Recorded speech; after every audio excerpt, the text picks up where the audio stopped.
Nadaljujemo z mojim delom, to je estetika, etika. Kot ste pa že lahko zaznala, je ta Batesonova mreža idej tako nekako prepletena in hkrati integrirana, da se bom sprehajal še skozi marsikakšen koncept. I will talk in English so that our guests, Francesco and Graham, can understand. I also made slides in English. I would like to start with the quote of Bateson, in which he says that every scientist or artist, and I think also other professions, all humans, are led by unconscious, and that especially when we look back to our lives, perhaps we can more easily trace this influence and this guidance of our unconscious. And it's of course not clear how this happens, but we know when we look back. When I'm looking back how my journey went, my professional journey, I see that the kind of red thread that is constantly there, and these contingencies of meetings where somehow have a deeper logic. So, like Graham told, Bateson said that our mental process is similar to a story, that being human is similar to a story. And I will start with my story about how my first encounter with Bateson thought happened. It was in 1985. I remember very vividly. It was on the island Thrace. I went there in the summer month, and I was on the beach alone, and I had a book, not a Bateson book, but a book of English psychotherapist Robert Skinner, in which there was a whole chapter devoted to Bateson, and especially to his essay, Style, Grades, and Primitive Art. And I still can remember there were these seagulls, and I read, he quoted also or mentioned Aldous Huxley, which was one of my favorite writers, and this is also a citation from this essay, Style, Grace, that Aldous Huxley used to say that the central problem of humanity is the quest for grace, and that the communication and behavior of animals has a naivete, a simplicity which man has lost. And what is our problem, our gift, and at the same time big problem, is our purposeful thinking and self-consciousness, which can disrupt this integration, this simplicity we should also have and not lose. It was interesting that in this period I was in a quite bad shape. One of my love relationship ended in a quite painful way, and at the same time I experienced in that time failure in my first job. I was not, after 3 months they said, "You're not good for us," and this was a dream job for me, because this was the best psychotherapeutic institution in Slovenia, and I was expelled from them. They said I was troublemaker. But in 85, then I also went to Opatija, and after these 3 days, and there I went to a lecture, and it was a morning, all the morning lectures, and I was quite a little bit sleepy, but then I remember again vividly when Graham came to the speaking, how do you say, stage, and immediately I was totally alert. And it was a similar experience like in this race. The feeling in the whole body that this is it. This is something that I should go and follow. So this was this lecture, Beyond the Tragedy in Mental Health. Yes, and this was also then published in this book. I will tell you a little bit more after. I went immediately after the lecture to Graham and I said, is it possible that we collaborate? Is it possible that we go on? And he said, yes, in 1 month I will come in Zagreb and then I will come for the whole year, 6 times for a week. And this will be a training for psychiatrists, Croatian psychiatrists and clinical psychologists. And I immediately went and registered myself, and I was the only Slovenian guy there, young among more experienced colleagues. During this year, Graham and this training didn't stabilize me after these troubles I had in my love life and my job life, but added to the instability. I would call it epistemological confusion. I experienced that all the things I learned as a medicine student and what I knew as a young doctor was put under the question. So I was confronted with a new epistemology. I had to ask myself again everything, how I know what I know and how I am as I am. So in 1995 we started, and then 6 years, this was then the beginning of a long collaboration where we embedded this project in the medicine faculty of Zagreb and named the project School of Psychotherapy Cybernetics.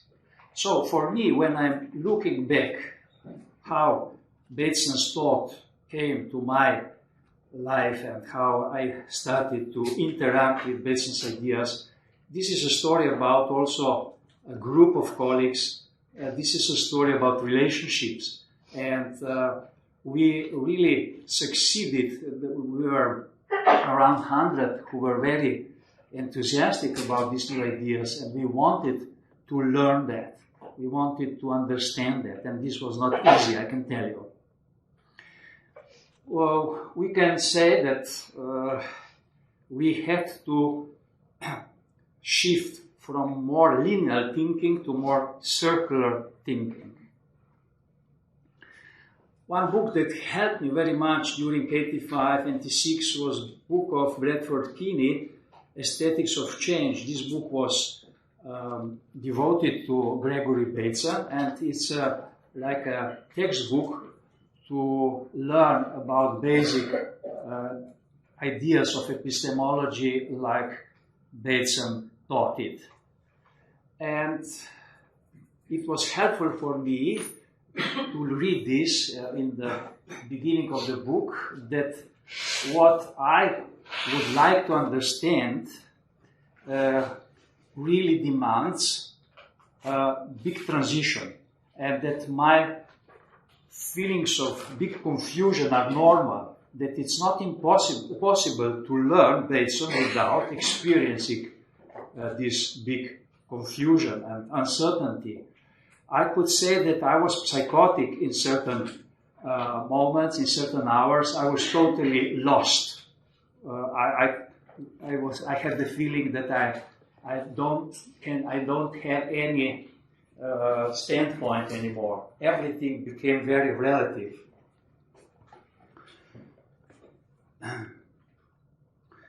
The central concept of this epistemology is this circular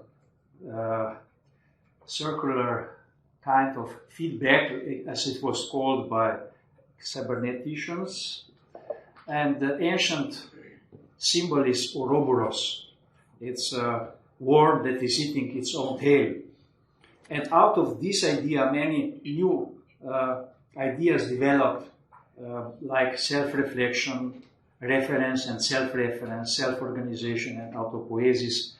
These concepts were developed not only by Batesona, but many other cyberneticians. The basic idea is the circularity, which is very hard to think. And you get really vertigo sometimes. For example, Graham showed us the drawings of painter Escher, who depicted this very nicely. For example, this, when the hand writes, what is written writes the writing hand. Or this, the boy in the gallery, you can see he's standing in front of the picture, and this picture is the town in which he is looking this picture. So, a nice illustration of how we can see we are always in the picture.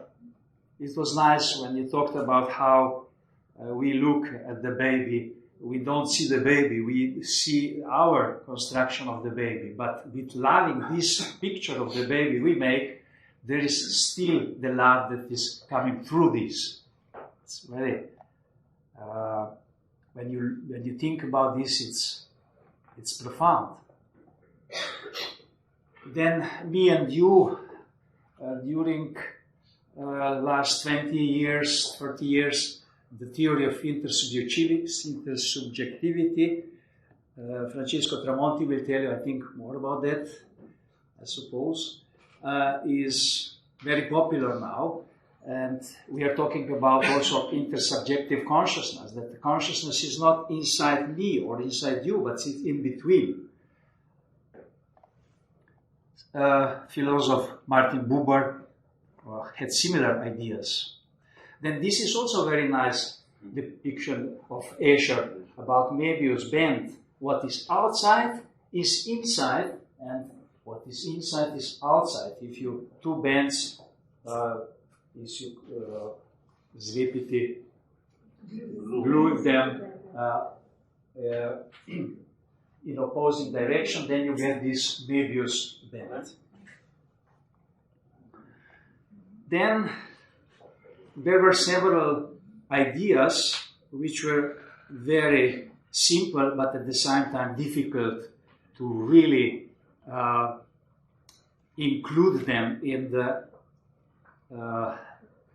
perception, in the understanding of our perception, in the understanding of our thinking process, in the understanding of our action, and so on. And this was a famous Krzyzewski idea, which Batesona repeated many times, that the map is not the territory.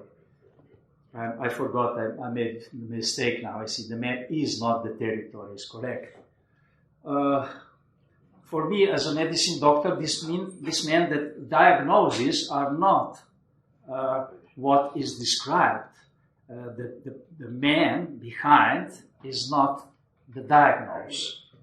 And Batesona said that because of this objectivistic way of thinking in medicine, medicine has developed in the direction of the bag of tricks, and he was very critical about that.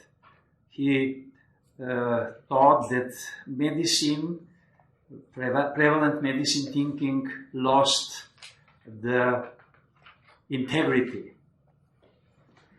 This is his famous quote.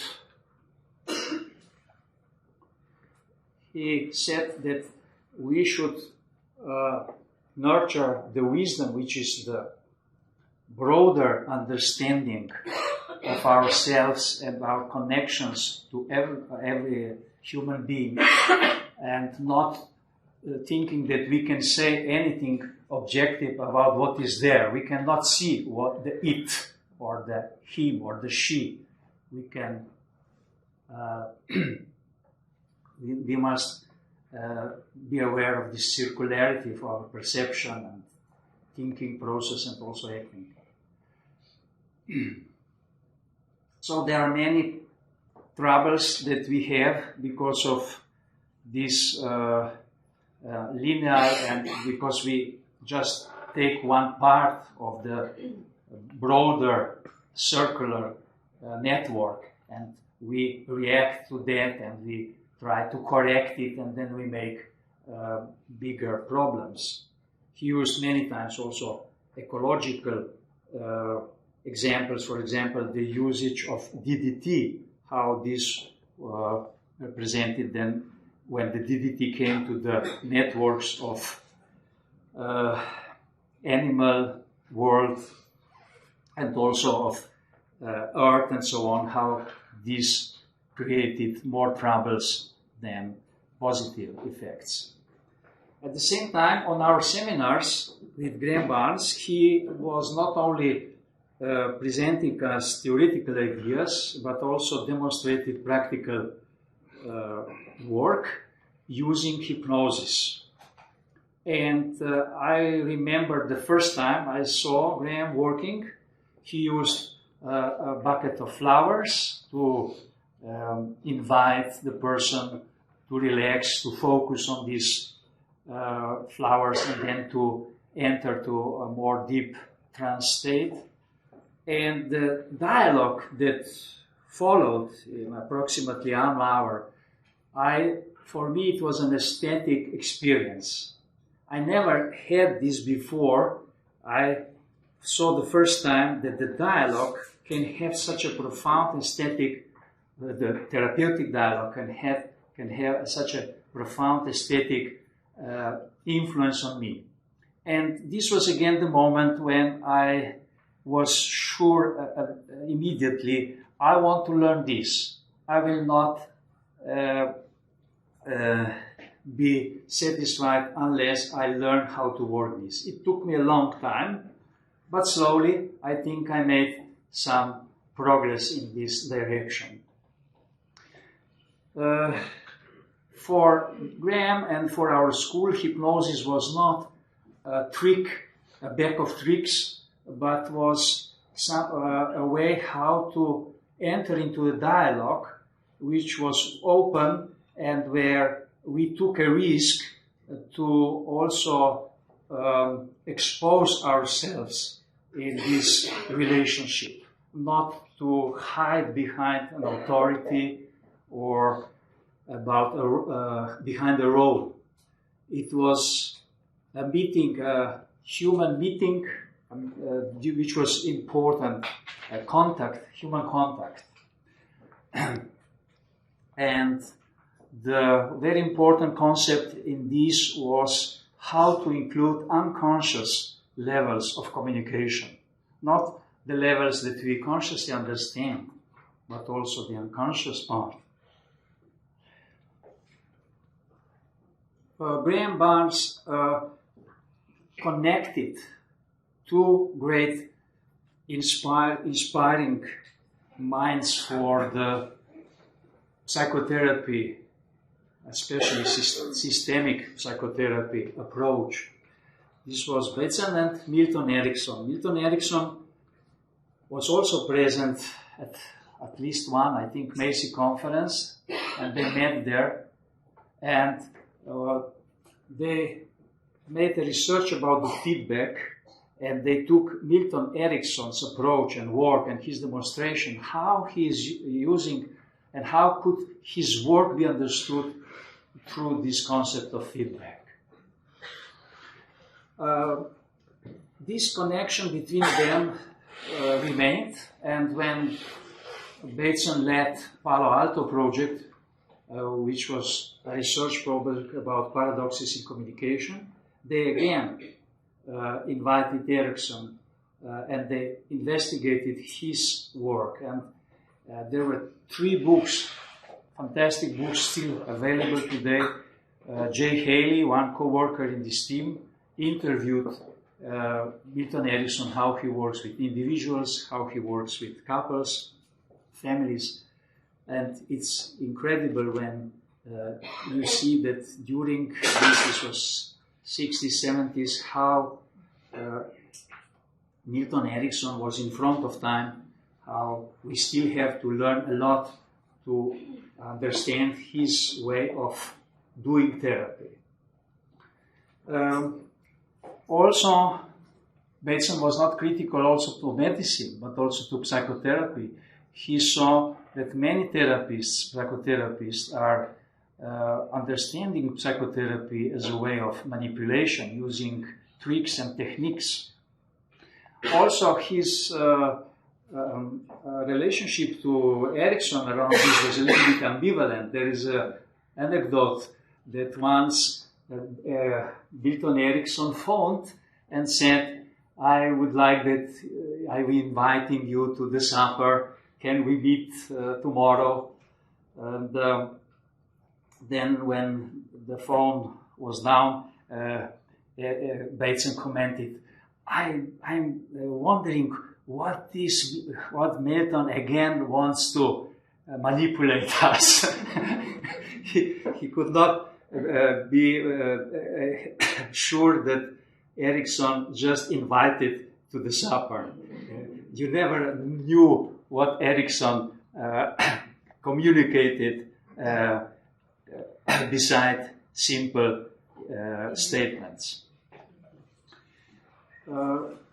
Bateson was also taking very seriously Freud's work. He has read a lot, and as you know or don't know, that Freud and psychoanalytics make a distinction between primary and secondary process. And here you have this basic idea that operations of the unconscious, according to early psychoanalytic theory, are structured, they called it as a primary process, while the conscious process, verbalized thoughts, are expressed as secondary process. Let's look how now, for Bateson, this was not totally acceptable. Still today in Slovenia, it's very usual, and I think it has become a part of our culture, that when we talk about psychoanalysis, we think that healing for psychoanalysis means making unconscious conscious through insight. There is a famous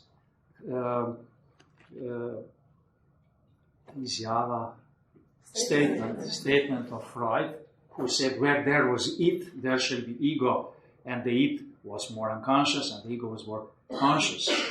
Bateson commented in this book that this view is a product of almost totally distorted epistemology and a totally distorted view of what sort of thing a man or any other organism is. So, like Borod said, Gregory Bateson was a kind person, but he was not kind in the sense that he would tolerate. He saw tolerance as a quite bad habit. He liked sharp and precise thinking, and you can find this. You will never have the feeling that he's criticizing Freud in a top-down position, but very, very, in a very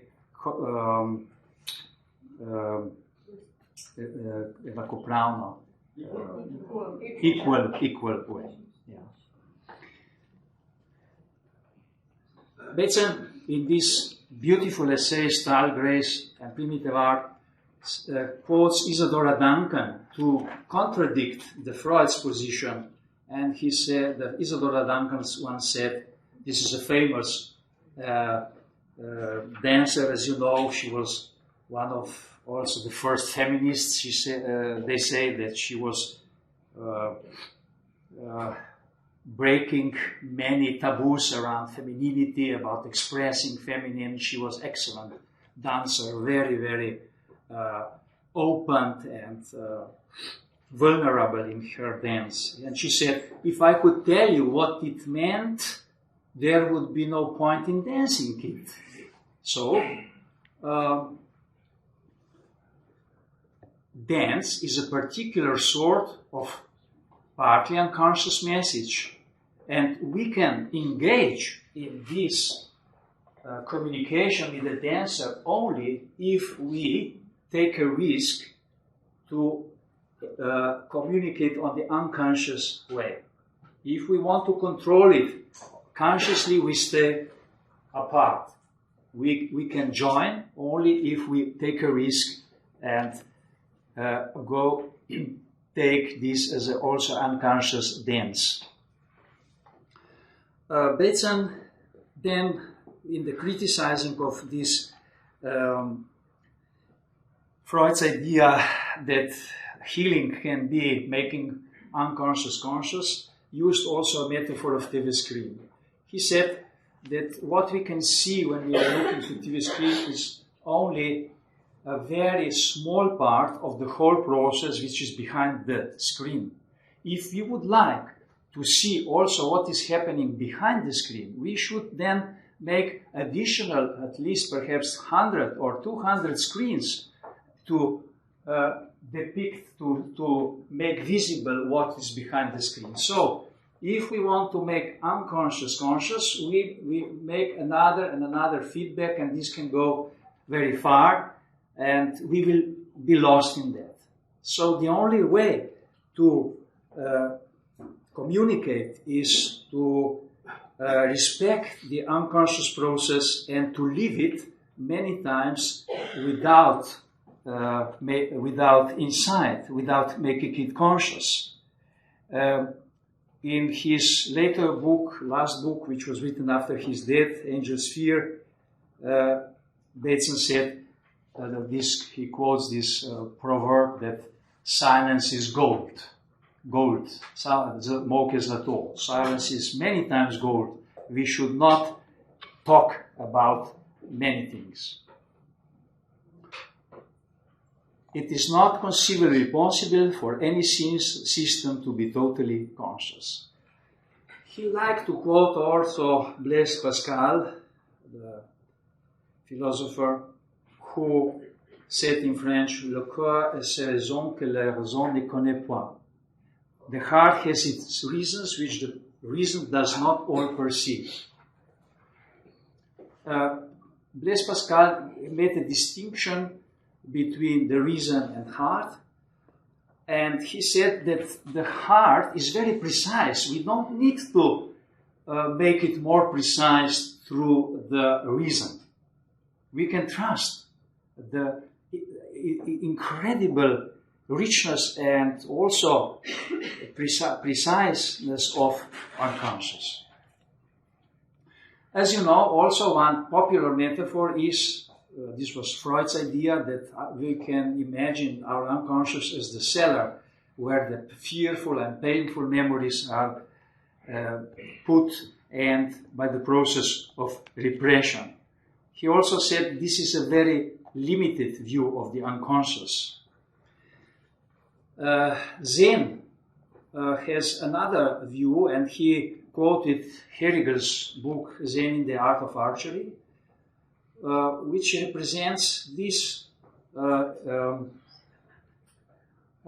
what is written here: the better an organism knows something, the less conscious it becomes of its knowledge. We know all this, that the habits become unconscious. So, one important point of the ecology of ideas is that the ideas that we are using many times can sink and become unconscious.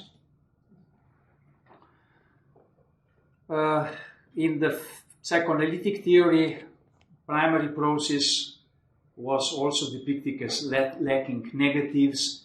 You can not, for example, if I tell you, don't think about a black cat, you will immediately have the image of the black cat.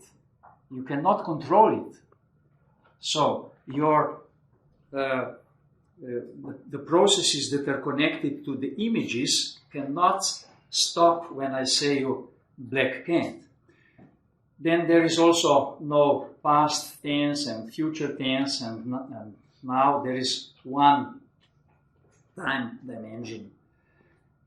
And there is also, in the sense of the grammatics, there is no such clear structure like indicative or subjunctive or optative, and the primary process is metaphoric. So, you remember the distinction about the map and territory? In the primary process, it's equal. You cannot distinguish on this unconscious level what is map and what is territory. He also used schizophrenic as an example, where one of the big causes of the suffering of the schizophrenic is that he cannot distinguish between this primary process, and he cannot see it as if. And when he said, I thought as if, or I imagined this as if would be truth, if he cannot say this, he's then, like we say, delusional in psychiatrists, and he can suffer, and also the people around him can suffer a lot because of this. So schizophrenic is for Bateson was a illustration of primary process more openly visible. I will skip this, is too much. One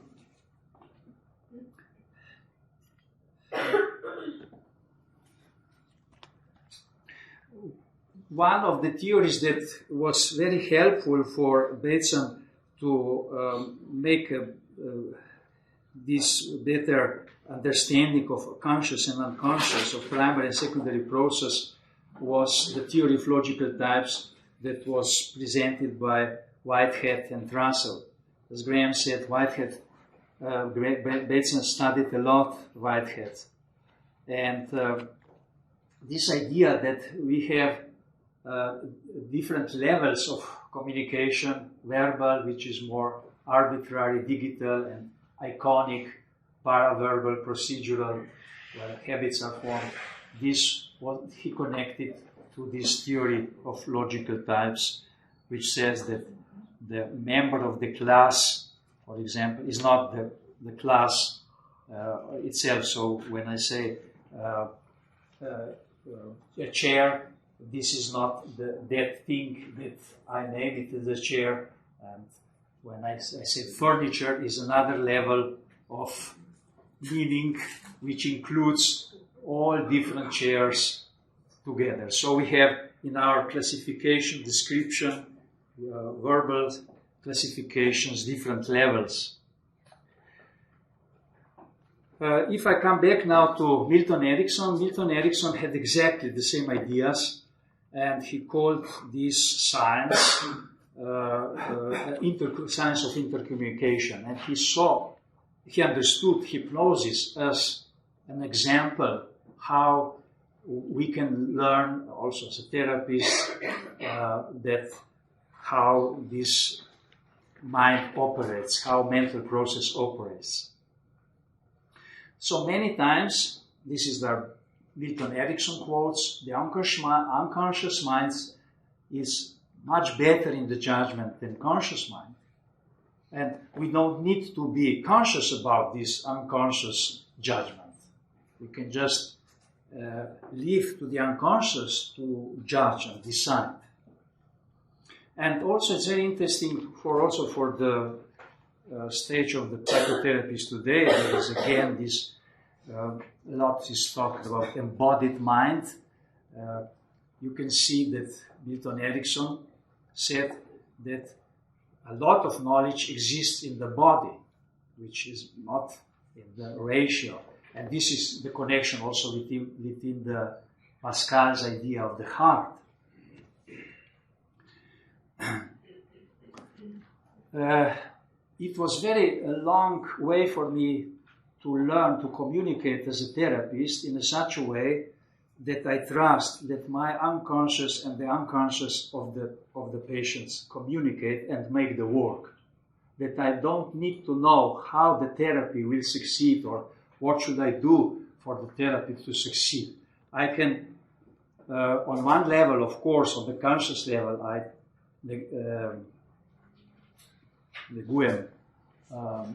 nurture the contact, but at the same time, I trust the unconscious process. And it's very nice that after some time, the patient reports how he is much better, how he has less anxiety, he's more relaxed, he has made new contacts, he has more selective ability, he had made decisions he had long time postponed.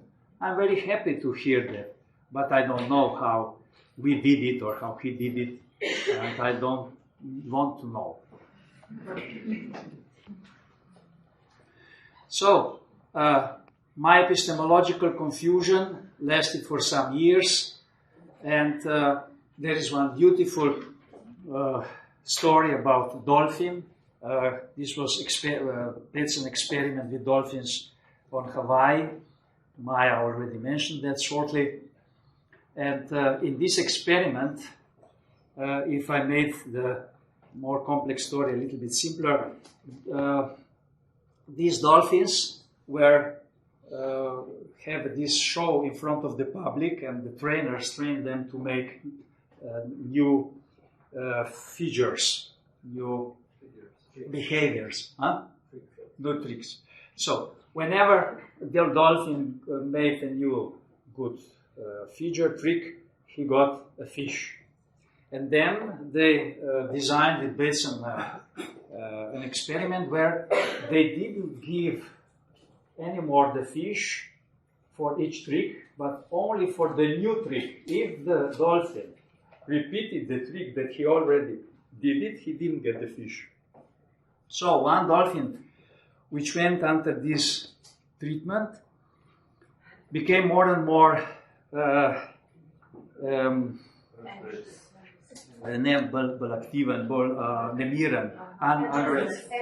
agitated, right? Agitated, more and more agitated. And before this show, which was then also filmed by camera, which was this surprise for everybody, for half an hour or something like that, he made new and new figures, tricks that they never saw any dolphin had made. And he didn't want any fish. So, this was a proof that Skinner's theory of positive enforcement is not valid for many animals, and of course also for men, also for human being also not. So this was an example, what he then described as also as a double bind. We can say that Delphine was psychotic before this beautiful creative show, and what here was shown that the dolphins can learn to learn, and then they can all change also their structure, organization of their organism. With such examples, we then continued with several great thinkers, cybernetic thinkers, which together made a big field of cybernetic epistemology. Here you have some of these authors that I had luck to meet, for example, Francisco Varela, Heinz von Förster. It was very interesting also not only to read about them, but also to meet them. So my epistemological confusion trouble slowly was put in place. This is a depiction of how also in the history of paintings we had different phases, and like you know, in Cubism phase, Picasso distorted, so to say, the picture, the face, or the whole body. The idea was that he put in one picture the different perspectives. He said, I can look to the face from this side, or from this, or from this, and then I put these pieces together, and then you get the same figure quite differently. I think the whole history of paintings is also visual description of epistemological change. It can help us to understand better. So, here is, I will not go in details, but you can see that we can make a distinction between psychiatric way of thinking, medicine way of thinking, which I experienced, and I had to shift to more new epistemology. For example, I was used to look for pathology. I then learned to look for health science and for resilience, for resources. And also on this side, the epistemology wants to put all our first, when we were in Zagreb, you remember, the chef of the clinic, Hudolin, said, who was treating alcoholics, this was a clinic for alcoholics, he said once to Graham, all alcoholics are the same. And this was his epistemology. We learned that every alcoholic is a different person. Here, mostly the interventions are somatic and they're dialogical. We formed then a circle in Ljubljana.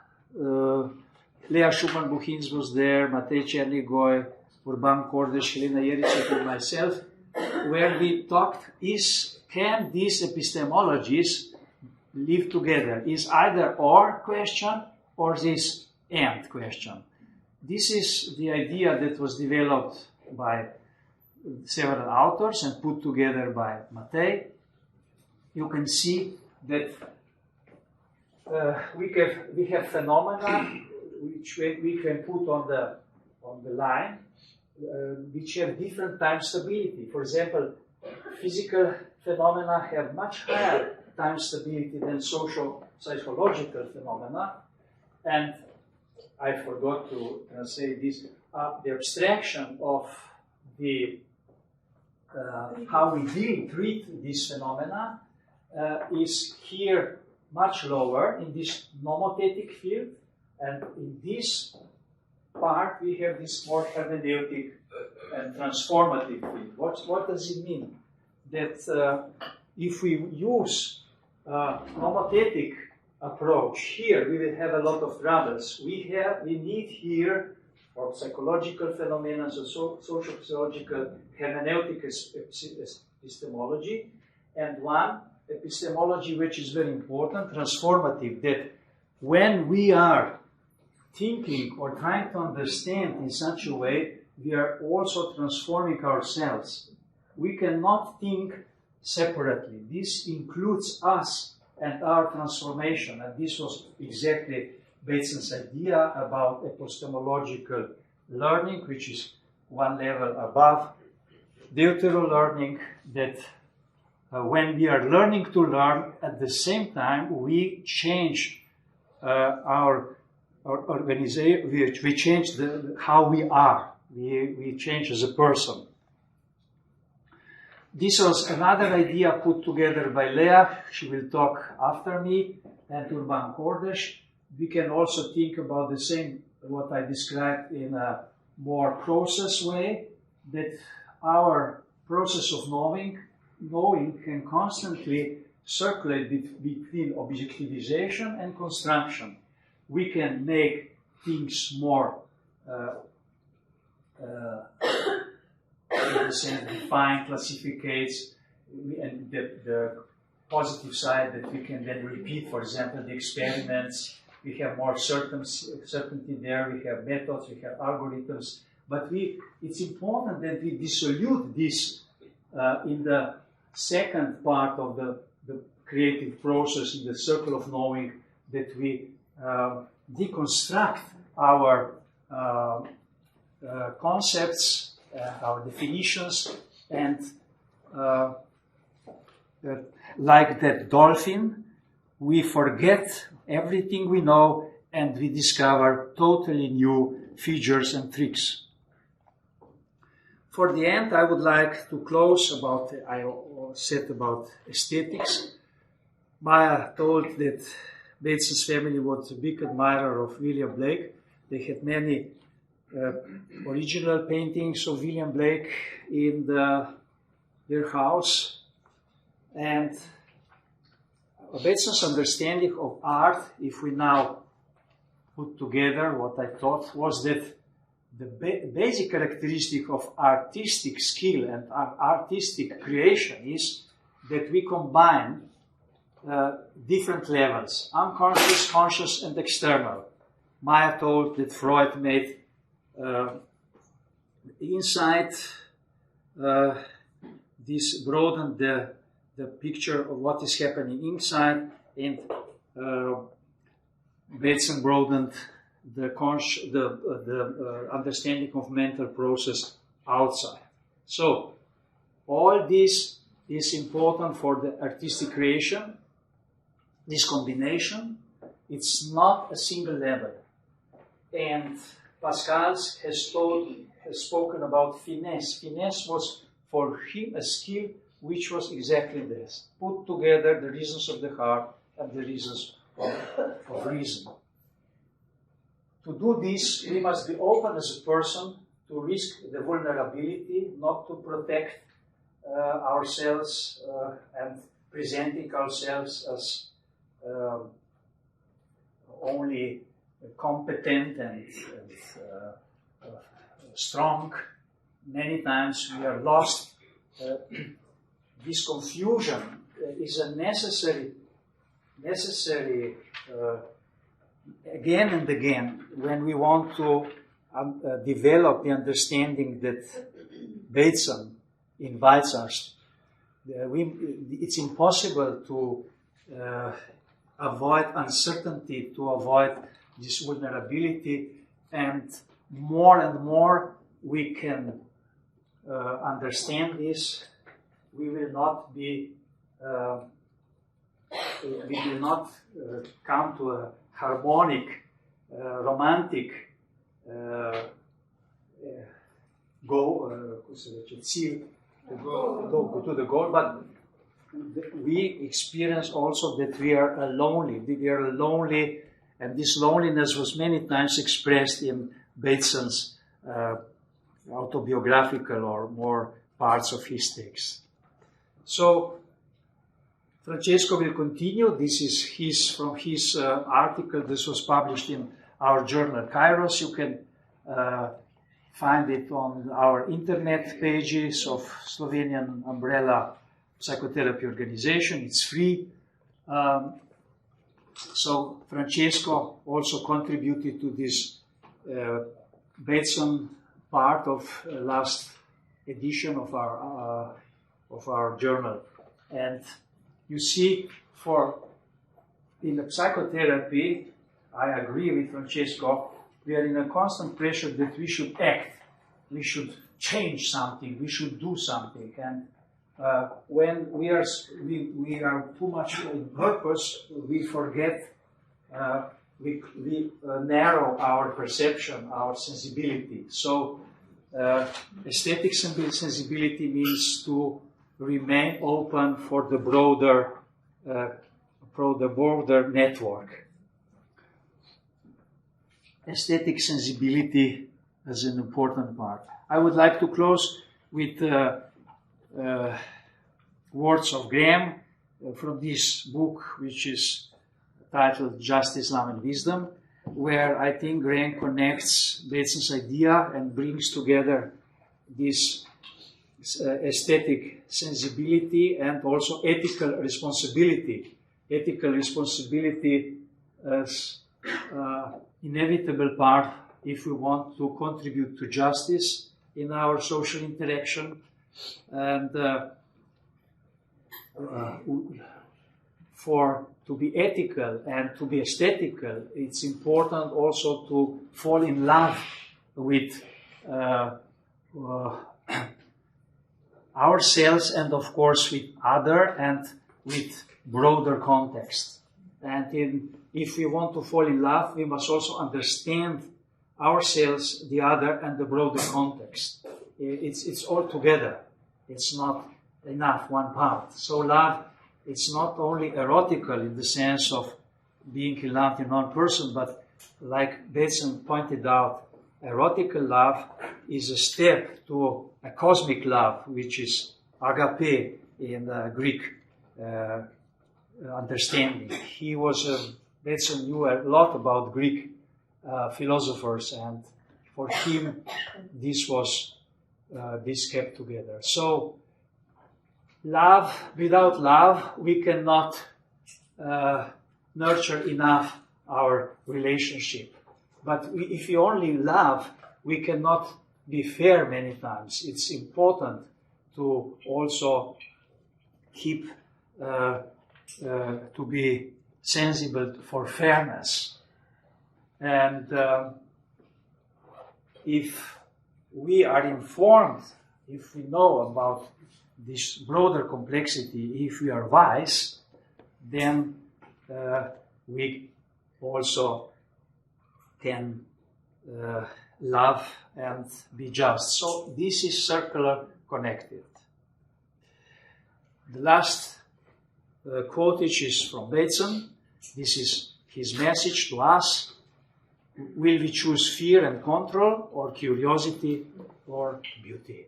Thank you.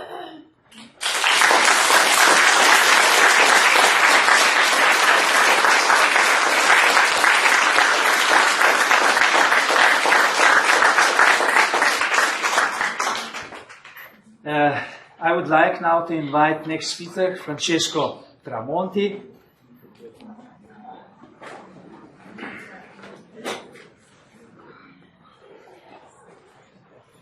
Francesco is from Pisa. He's a psychologist and psychotherapist. He also, with colleagues, published a book about Batesona's work.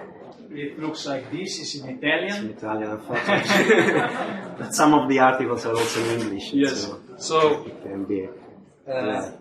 I'm enthusiastic when I read your articles, how you put Batesona's work in modern stage of how psychotherapy is today. So please. Thank you very much. So first of all, let me thank Miran, the other colleagues, and all the organizers of this event, because I'm so honored to be here, and I'm really pleased that a new translation of Batesona's work has been published here in Slovenia, especially now when the prevailing approaches in mental health seems to overlook system thinking and the ecological perspective of Gregoryja Batesona and the other system thinkers that Miran had cited. So I think that this book is an act of resistance somehow, so thank you very much.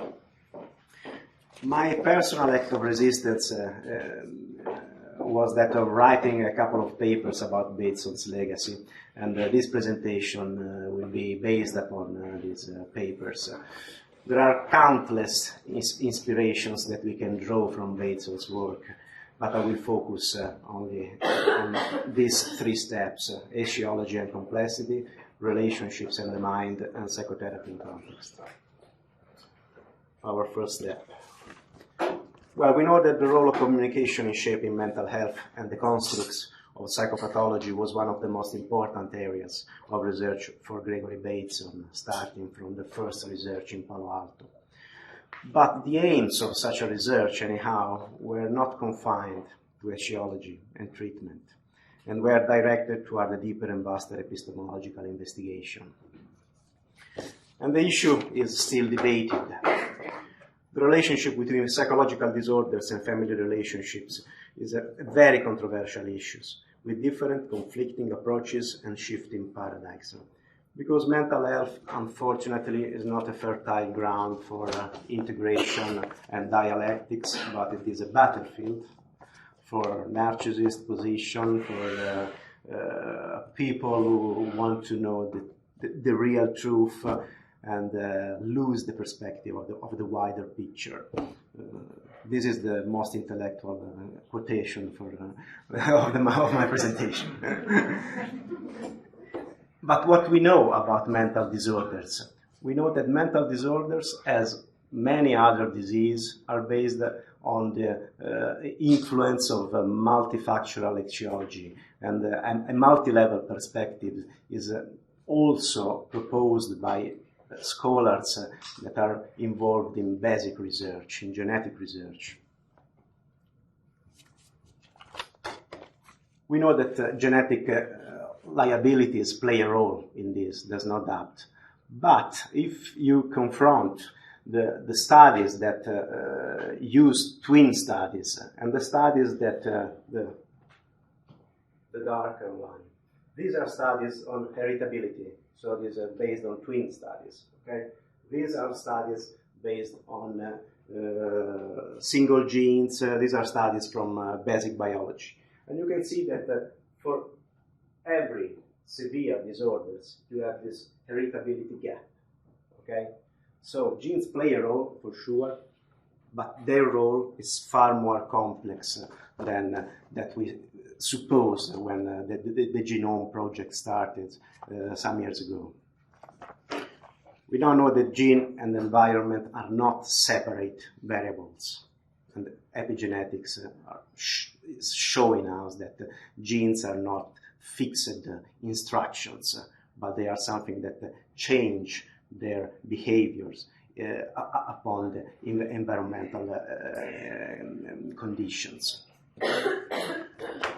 And the theory of this differential susceptibility is a very interesting position that tells us that the same genes that seem to have a role in psychopathological liability seems to be also that one that can make us stronger. Okay, so you inherit a flexibility. You don't inherit the gene of depression, of schizophrenia, of autism, but you inherit the propensity to be flexible to environment. Okay. This reminds us of the uncommitted potentiality for change, a very clever concept of Batesona. Genetic dispositions do not seem to be describable as script instructions to build phenotypes. Instead, they are more likely to be viewed as factors entailing both codified constraints and what Bateson called uncommitted potentiality for change, which means something that can only develop through relationships and that encompasses degrees of flexibility that became progressively reduced across the evolution of the phenotypes themselves. So maybe we need to go back to the basics, to the biopsychosocial approach, which was strongly influenced by system theorists, especially from Ludwig von der Talanffy, and maybe needs to be strengthened. Maybe we need to know more in depth the interfaces between the levels. That was the conviction of Lyman-Wine when many years ago said that psychotherapy must adopt this approach, avoiding fruitless and endless arguments about etiology and finding its place in a process of integration, where biology, psychology, and social sciences have their role together. And Lyman-Wine was one of the main researchers in the field, and somehow he showed the way to combine with very elegant studies based upon quantitative and qualitative research to research on the integration of the effects of genes and family relationships. And these are probably the future developments of psychopathology and developmental psychopathology, where fortunately some clever thinkers and researchers like Dante Cicchetti and Patrick Davies are trying to combine system thinking with what we know about the psychobiology of mental disorders. So let me make a brief flashback. What happened to the double bind? I think, at least in my country, it is considered as a passé theory. I mean, no one today thinks that the double bind is the only or the unique cause of schizophrenia, okay? But it is a still relevant model of pathological communication. And as also Bateson stressed very much, it was intended not only to include human language, but in a wider perspective.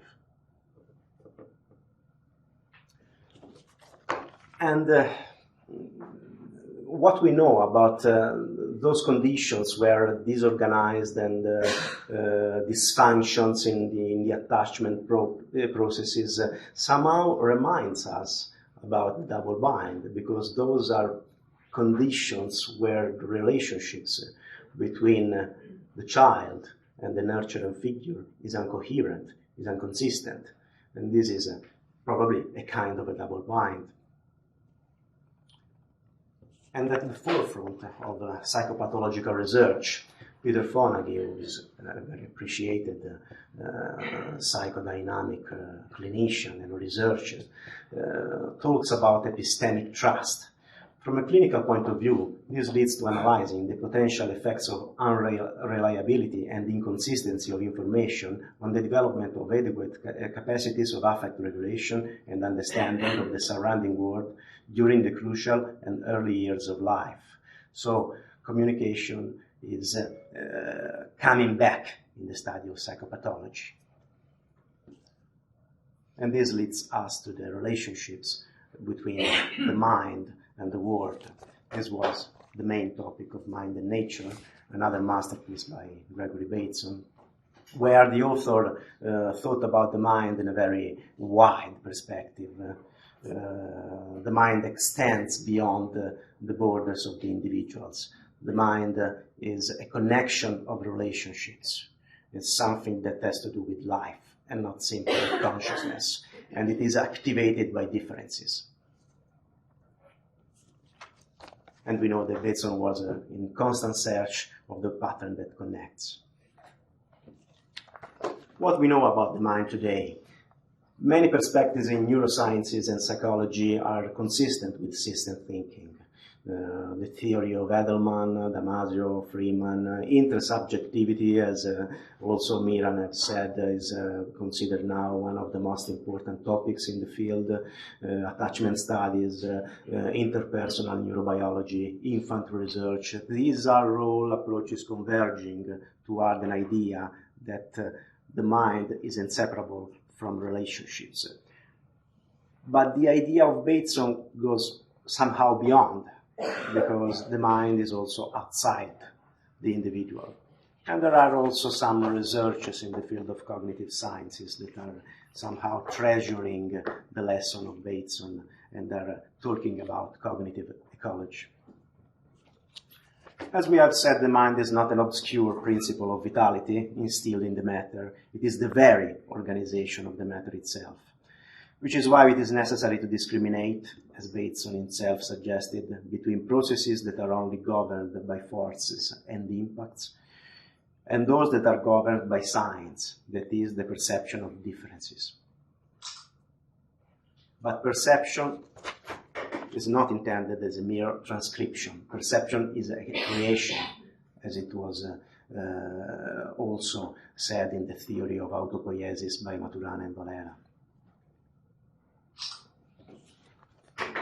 This construction, this creation is not made in isolation. It is made within the context of social relationships, and this has led to social constructions and to all the dialectical approaches that now are very popular in psychotherapy, very important.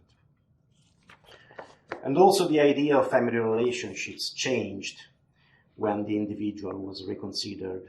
And the first idea of families described only as sequences of interactions and behaviors was somehow superseded by the idea of the family as a fabric of beliefs, a fabric of meanings.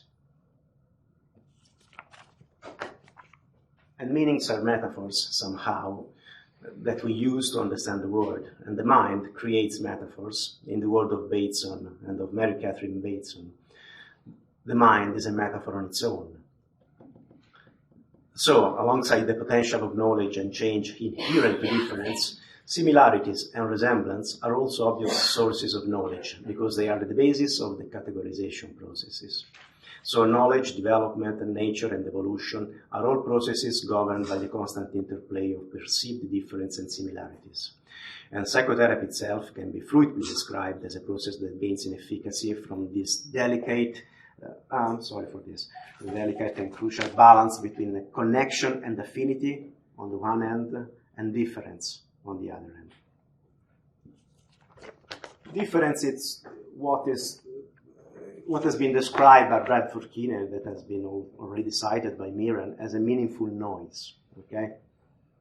And it should be emphasized that meaning is not an invariable property of the message, but it is rather something that the patient constructs as a reaction to the stimulus. And in fact, decades of psychotherapy research has taught us that patients utilize whatever is offered for their own purposes. And probably the most important factor in psychotherapy is relationship. Relationships are at the core of vital processes and human development, as well as, not by chance, of the processes of care in psychotherapy. As Walpole stressed, it is only within the rich context of an actual and real therapeutic relationship that techniques can have meaning and value. And this is confirmed by infant research, by the study of psychotherapeutic change as the Boston Group, and also by the theory of dynamical systems. All these theories somehow can be read in light of the framework of the learning processes developed by Bateson. This has been described so well by Barnes, by Miran, so I'm not going to describe again the theory of learning in Bateson. But I think that his thinking about learning is still topical to understand all these new findings in the research area. So the last step will be about psychotherapy in context. You know that we as psychotherapy are so much pressured about the demands for efficacy, evidence-based, effectiveness studies. There's nothing wrong in it. Nothing against this question. But the problem is that this question, it's too often taken without proper theoretical and epistemological thinking. And the field is increasingly developing two different approaches. The one which is strictly interested in the so-called empirical supportive treatments, and another approach that is more concerned with the common factors of psychotherapy. And if you're interested, there is an article in a recent number of the Journal of Abnormal Psychology, which shows that also the so-called empirically supported treatments in psychotherapy are not so empirically supported. So the problem is very complex. It's much more complex than when the question was posed in research. I found this quotation of Bateson one of the most important and pertinent approach to psychotherapy and also to research in psychotherapy. The balance between rigor and imagination. This said, we have a growing evidence that contextual factors and common factors are so important in psychotherapy. The therapeutic relationship, as I have said before, is probably the main vector of psychotherapy. So this means that you cannot study psychotherapy as a simple active substance, okay? Whenever you try to isolate variables, you lose the complex picture of psychotherapy. This is not research, in my opinion, this is an homicide. So personal well-being, we know for sure that it is strongly associated with the quality of significant relationships. The quality of the significant relationships is probably one of the best predictor of mental health and quality of life. Okay?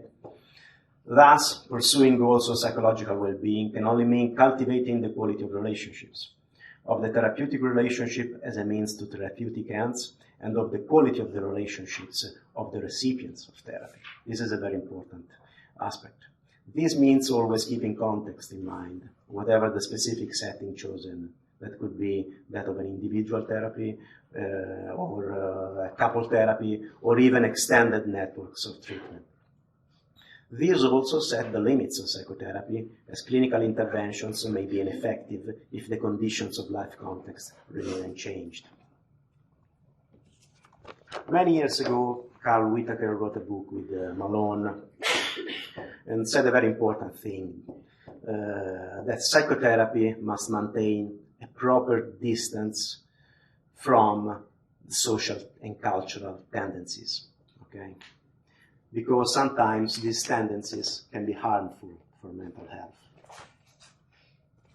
So, the question is, what should we do as psychotherapy in this age of disengagement, in this age of individualism? What shall we do?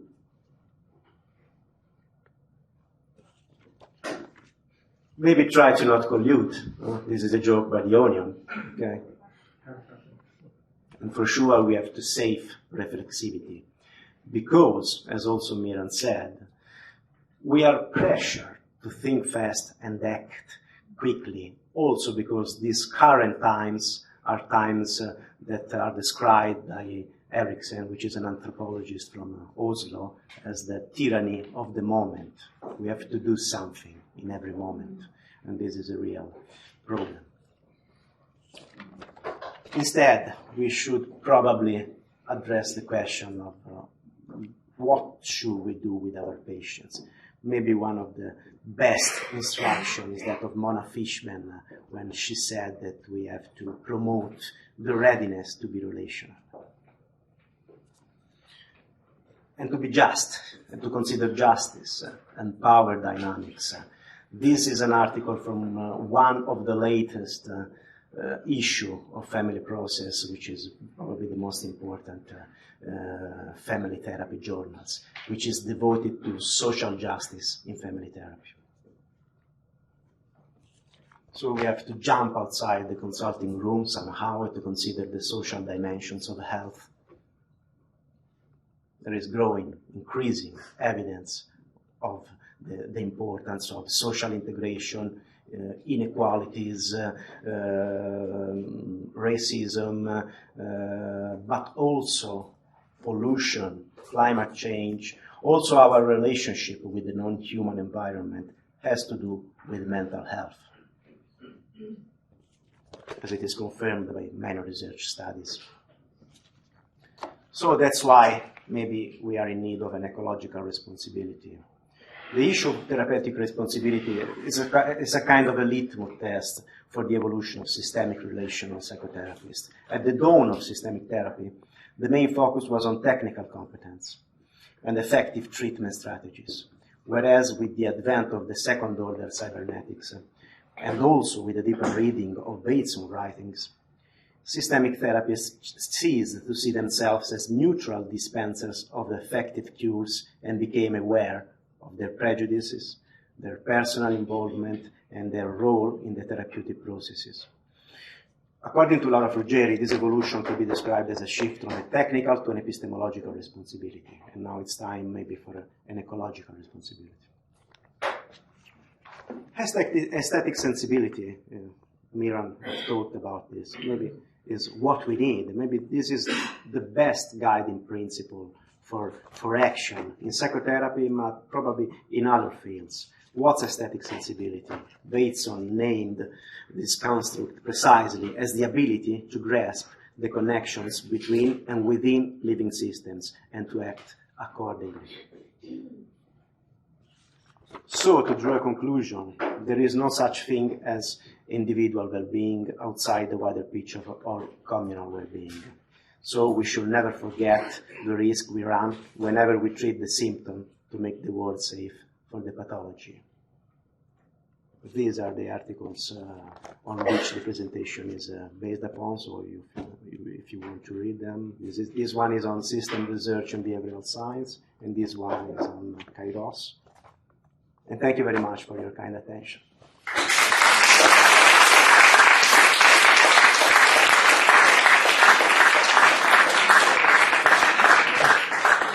Thank you, Francesco. Zdaj bi pa povabil Leo Šugman-Bohinc. Pauza spet? Bo šlo še?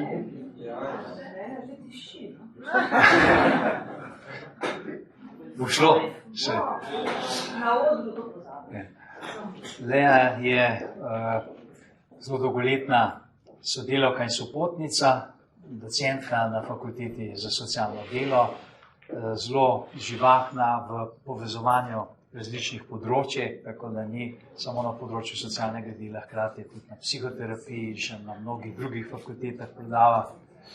Zato, ker tudi ona išče tisti način mišljenja, ki ne pade v ozke kategorije, kar je bila tudi Batesonova želja, da bi te distinkcije med sociologijo, recimo psihologijo, biologijo, razumeli drugače, da bi zagledali čez drugačno ekologijo ideje, ki vse to povezuje. Izvoli.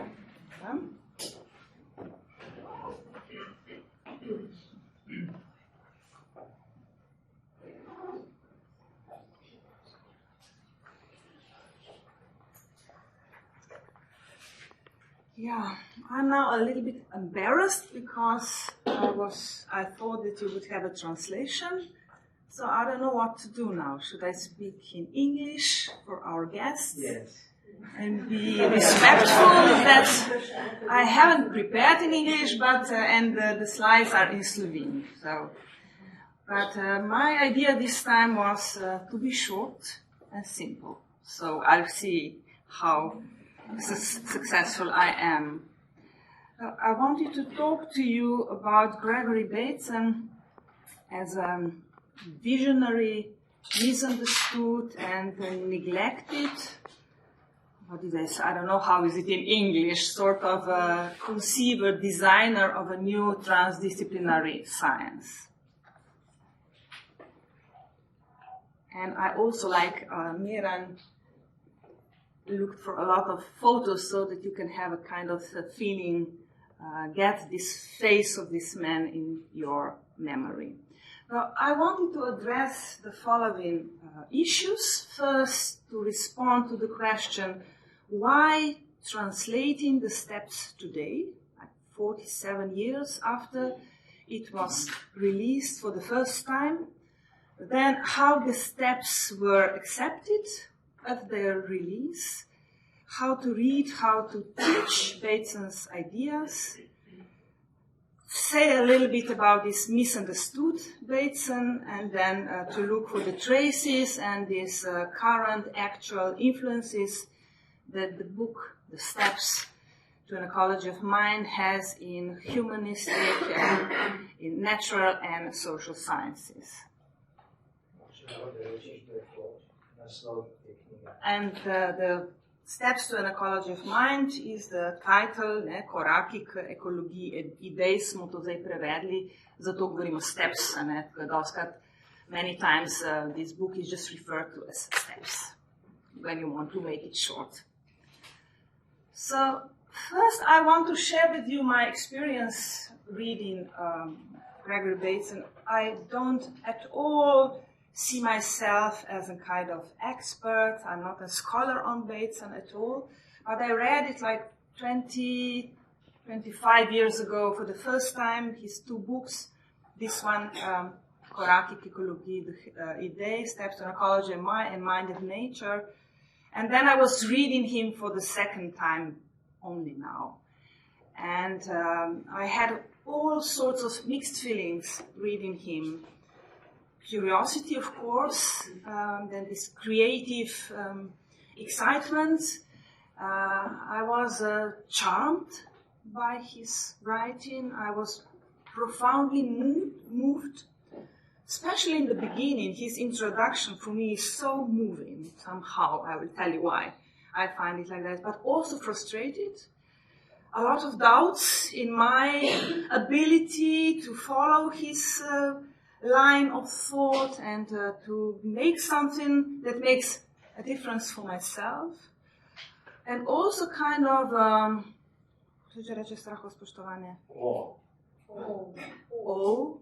yes. And then a relief, because when I was reading the reviewers and other authors commenting on Bateson's writing, something that kept repeating all the time was that he is so difficult to understand. So I felt a kind of relief, because I was really frustrated, because there were some passages which I kept reading them, and somehow felt like they were so distant to my understanding, somehow couldn't make sense. What I really loved with Bateson is something that I interpret as his self-criticism. I think he's so often expressing his doubts of his own understanding. Is he on in the right direction? He reports about his delays in research, making stops and not being sure where am I.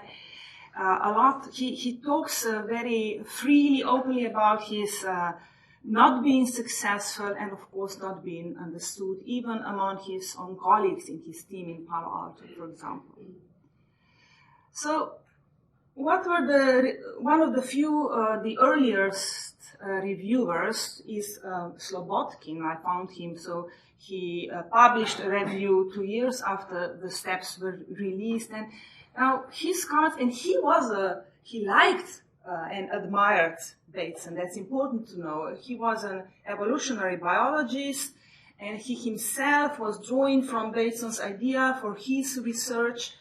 But it's interesting, he comments somehow that this part of the research, when he referred to Bateson, he got somehow very mild response from the biologists, evolutionary biologists. So somehow not being accepted really well. And then his comments about Bateson's book, this one, is that, for example, I took out some passages and I will now translate them back to English, that these contributions are sort of weakly connected among themselves or even disconnected, and that there is no clear formal theory being set, and it's kind of a set of intellectual vignettes, he said, for example, and that they do give an impression of an important thinker, no doubt with some abstract theory, but he never really shows it, opens it, makes it concrete, makes it clear to the reader. And then he has this 9, for me, interesting statement that he's a sort of seed planter who resists to accept the role of a father, but often finds himself in a position of a guru. And then he has this sort of concluding statement or resume of his review that it might be that Bateson is speaking to the Western intellectuals that they should change the structure of their mythology.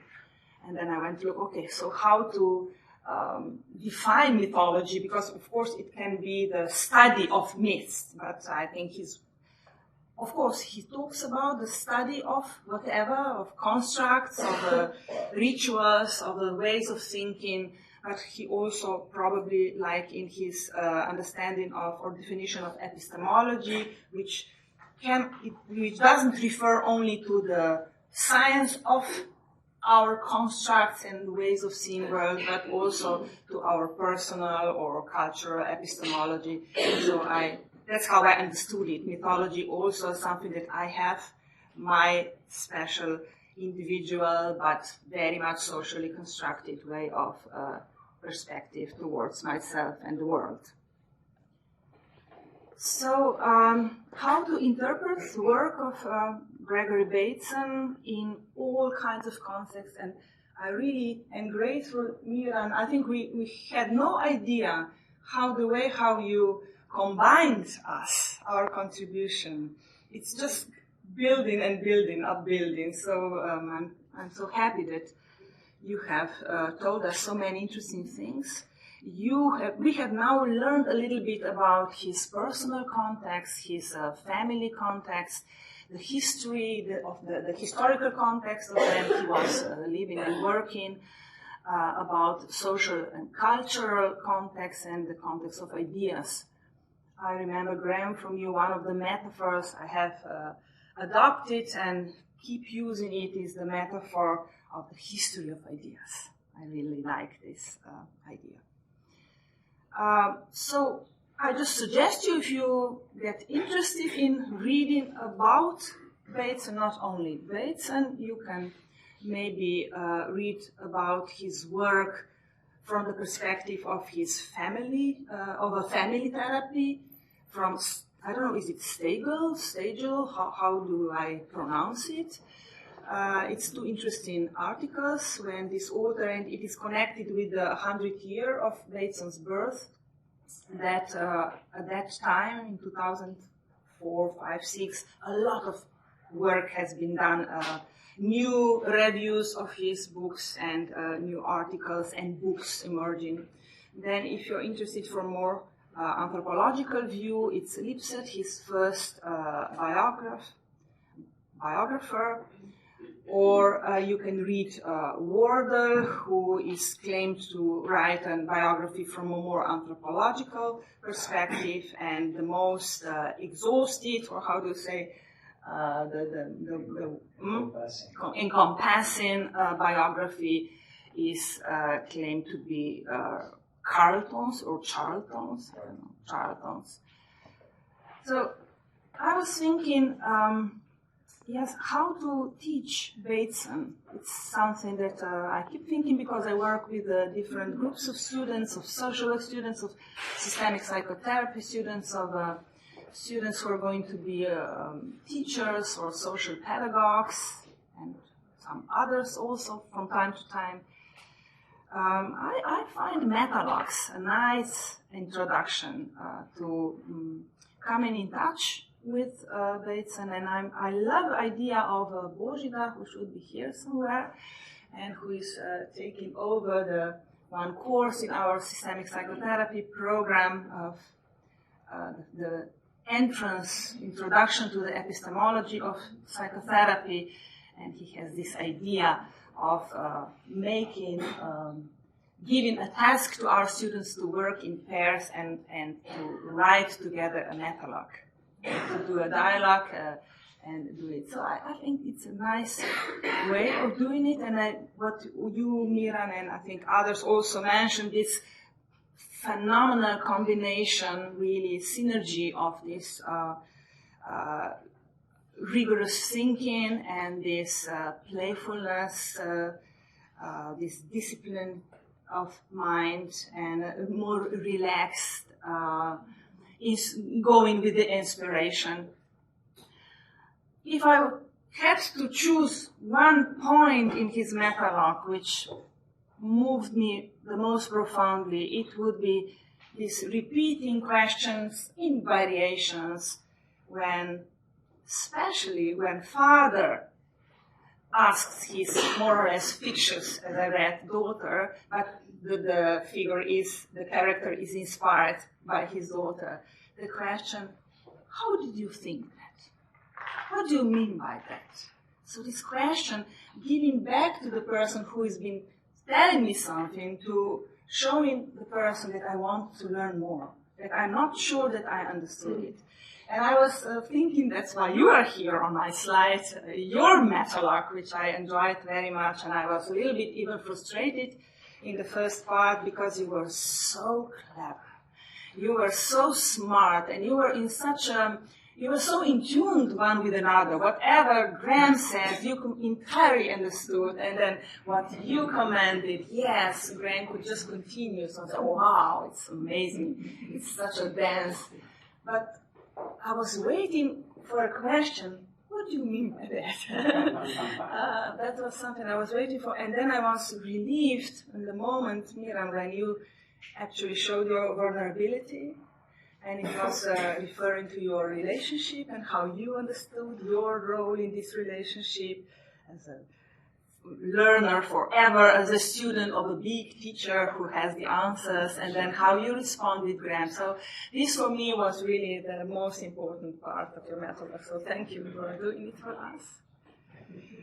And yes, I was amazed really reading again, because somehow in my mind I remembered Gregoryja Batesona as more of a scholar, academic, researcher, but then I was surprised to read how he worked in this veteran hospital in Palo Alto, and the way how he was able to demonstrate something that we today call the not knowing position, for example, joining the person that you are in relationship with. Yes, and I hope this is Mary Catherine Batesona. I was looking for a photo of her, and that's here in more a recent time. So I kept thinking which concepts that I have somehow taken from my reading and understanding Gregoryja Batesona do I use in my work with students, be it future systemic therapists or social workers or like educators. Definitely one which I love is this concept of information. That's how I try to explain to the students the difference between more a realistic and constructivist understanding of information. And then I use this story, which I think, reading it again now, where Batesona in Mind and Nature refers to the Bishop Berkeley, very known philosopher. I think I might have made my own story out of it. For sure I have made it, but that's how I say to students. There is one wonderful park, and there is a bishop living next door, and every day he likes to go around this park, and the entrance and the exit to this park is on the same spot. I don't know, probably it's my imagination. That's how I had it. And I said, and this guy is walking around and admiring the nature, and while he is on the other side of this place, at the entrance, a tree has fallen. So in this system, a difference has happened. There's been a difference in this whole system, of which Bishop Berkeley is also a part. But he doesn't know about it. So this difference makes no difference for him. So only when he comes near, maybe he starts smelling it, or maybe he still hears some sounds of the branches breaking, or maybe he has just arrived at a place and he has to climb over these branches, and now this difference has made a difference for him. That's how I try to explain to them this idea that the meaning of a signal, of a stimuli, is not engraved into the signal, but it's constructed by the receiver, by the observer.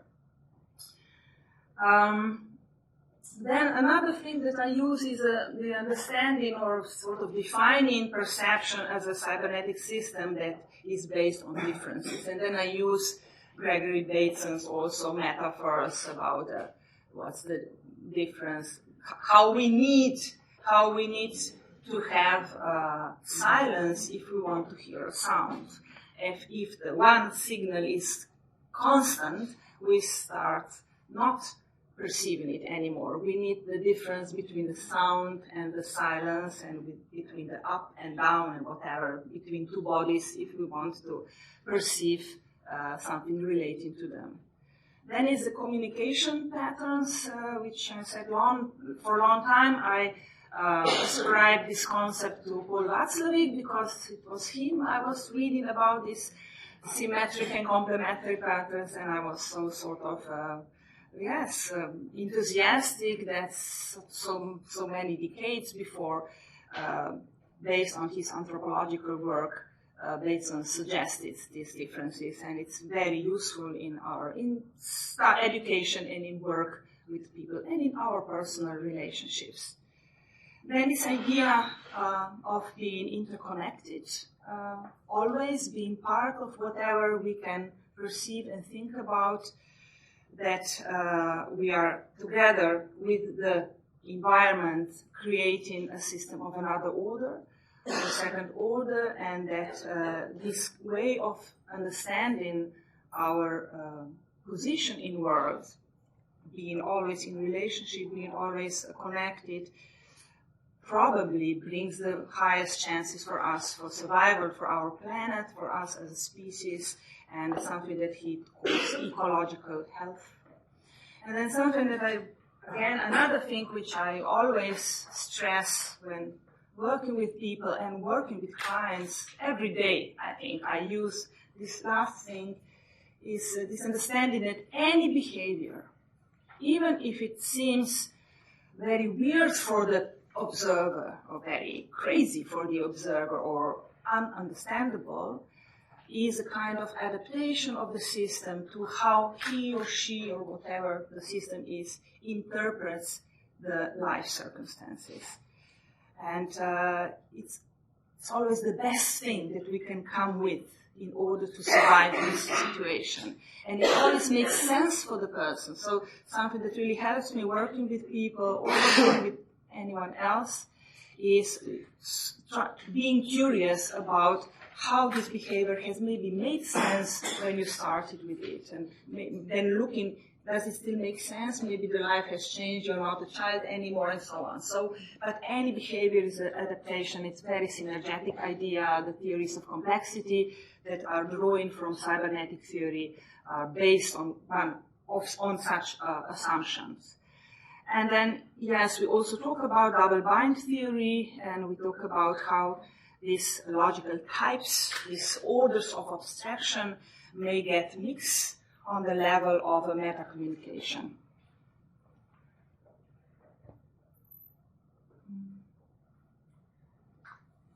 Yes, I was never thinking about it like that in addition to something that I call like a psychological double bind, I hope it can be called so, or psychosocial double bind, that we now have learned something about. So it refers to this relational, communicational level, for example, between two people, like a mother and a child or whoever. That Nora Batesona also talks about social double bind and also about ecological, sometimes she calls it a global double bind. And it's very interesting for me because working at also the Faculty of Social Work, I have become, or maybe I was already quite more sensible for these sociological, social, cultural, and so on, economical, political contexts in which we are embedded, and they inform our way of being, thinking, and behaving. So social double bind could refer, she gives one example, and I'm just repeating it. She talks about our striving to go in two directions which are not compatible. We want to have a society with more social equality, but on the other side, we want to have a better economic growth. And when you go in one direction, it means that you makes the other one not possible, because the more we grow economically, the bigger are the social differences, economic differences between people and groups of people. So this is one example which shows that we have to find another solution or create another solution. Ecologically similar, we want to preserve, we are trying to preserve our natural environment, but we also want to preserve and raise our life standards, and it very often doesn't go well together. We are destroying our environment by trying to have more, better quality and so on, and using all kinds of things we then make pollution or things that maybe Jernej will talk more about. So when I was looking for some authors who think this way, and what do they suggest for a kind of a direction in which we could try going and getting out of this and similar kinds of double binds. I found a few of them, and it's transdisciplinary movements, because cybernetics, I like to think about cybernetics as a transdisciplinary, like synergetics and our theories of complex systems, which use this ecosystemic or ecosocial epistemology for how we see these current contemporary life circumstances, and they have this vision of interconnectivity of the development of a human community if we and seeing ourselves as a part of the whole planet Earth and trying to preserve its being resilient, odporne, someone was asking before I heard, and sustainable and successful in its flexibility, in its adaptation. And I remember one author, I think it's Laurie and his associates, who say that the young generation are our hope. Their vision and not being so maybe fixated in more traditional way of seeing things, they are our hope. They may break down these double binds and come with some new ways of approaching our life. So then I was looking for the threads of Bateson's idea in contemporary humanistic science, natural science, and social sciences. And it's really amazing how reviews and commentaries and new books and so on keep coming and coming. Well, we are our own example, aren't we? 47 years after the release. And then the quotations, I found an article by Thomas and his colleagues from 2007, and he did a kind of survey analysis for 10 years, for the last 10 years, and he found over 4,300 Bateson's work and around 7,400 quotations in high standard journals in social sciences and natural sciences. And then he looked for which of his works that is highly quoted, most quoted, and it's the steps. This book had, at that time, 2,800 quotations.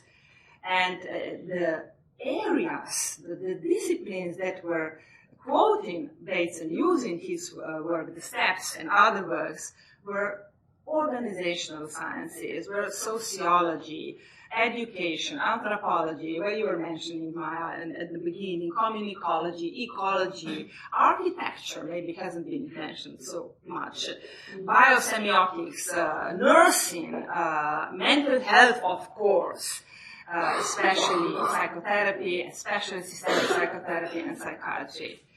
And then I was looking, what can I find after 2006, after this article and this study, and I was using this platform of Questia, this web library, and I could find it throughout 400 units where Gregory Bateson was mentioned. So yes, he's still here, he's still alive, very much alive in our work, in our publication. And but what's interesting is that actually the publications in psychotherapy are not so often quoting Gregory Bateson.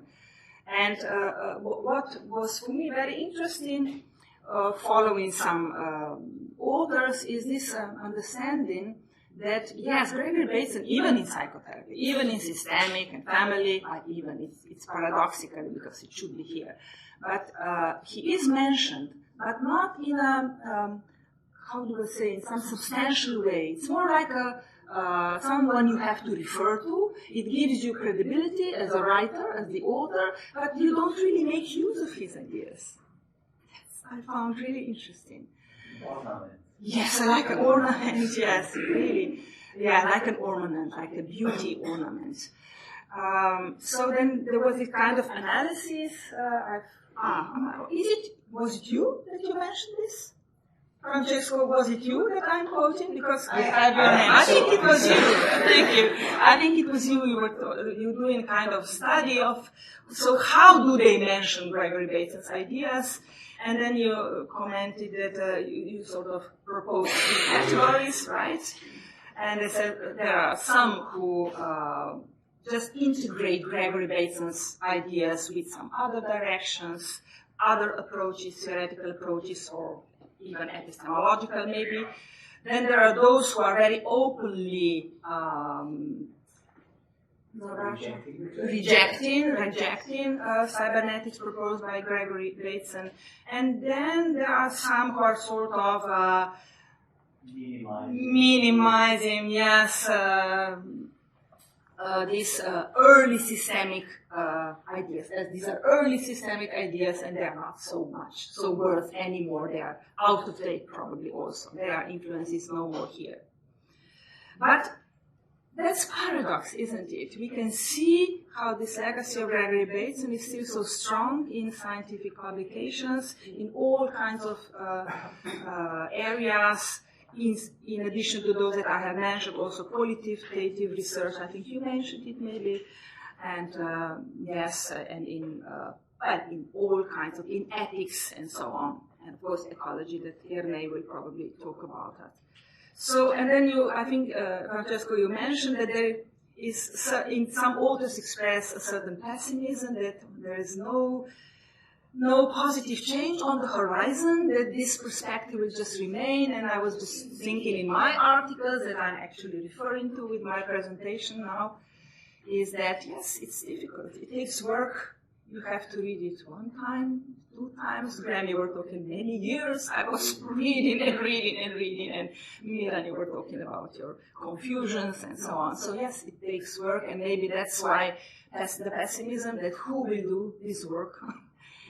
But then you are more optimistic, and I agree with you, and you mentioned, like now at the end of your presentation, this sort of prevailing understanding of trans-theoretical contextual factors, common factors of psychotherapy effectiveness and efficiency, and I would add the sciences of complexity, of complex systems, that we are also developing in our school of systemic psychotherapy at the USF, and this shift from techniques and interventions. I hate this expression. I never talk about interventions because I take it etymologically, and it means you posegati, you come inside and intervene. I don't like it. But the shift from techniques and ways of doing to a relationship. So my last one, to just conclude, where are the steps today? Why the steps today? Why translated them? Yes, it seems that Gregory Bateson is exceptionally quoted, cited, and studied still. And there are new trends making use of his understanding and his visions, this like transdisciplinary sciences of complexity. How were the steps treated and understood, accepted at their release? Similarly, misunderstood Gregory Bateson as often today. How to read and teach these ideas, I think, yes, promoting cybernetic, ecosystemic epistemology. Then about this misunderstood Bateson, I think, yes, today he may find there may be new new generation, young people, transdisciplinary thinking people, ecologically thinking people, ecosystemically and so on, who may understand his ideas more than he was understood in his time. And like I said, these threats and influences of the steps in science are very important. They are paradoxical. And I certainly believe that we are arriving at the same conclusion that we need complex answers to these complex issues that we are facing. Thank you.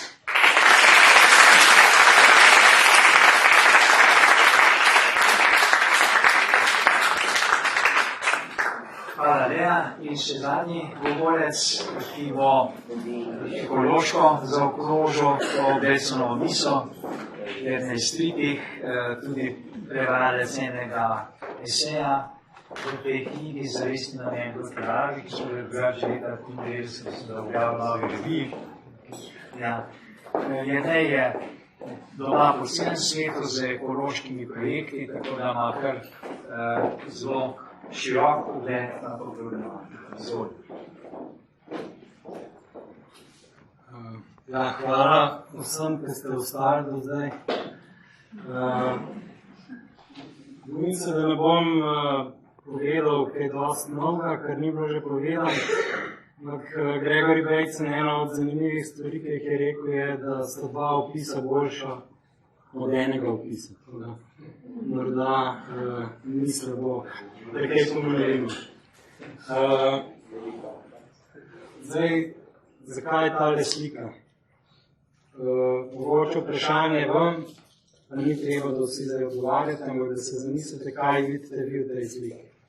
Bom jaz potem povedal tri zadeve, ki jih jaz vidim, zakaj sem jih dal za naslovno sliko današnjo.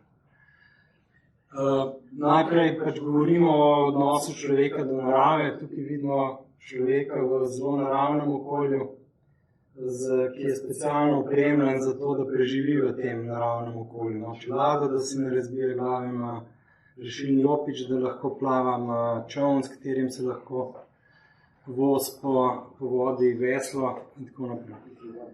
To je pač en vidik našega življenja v naravi.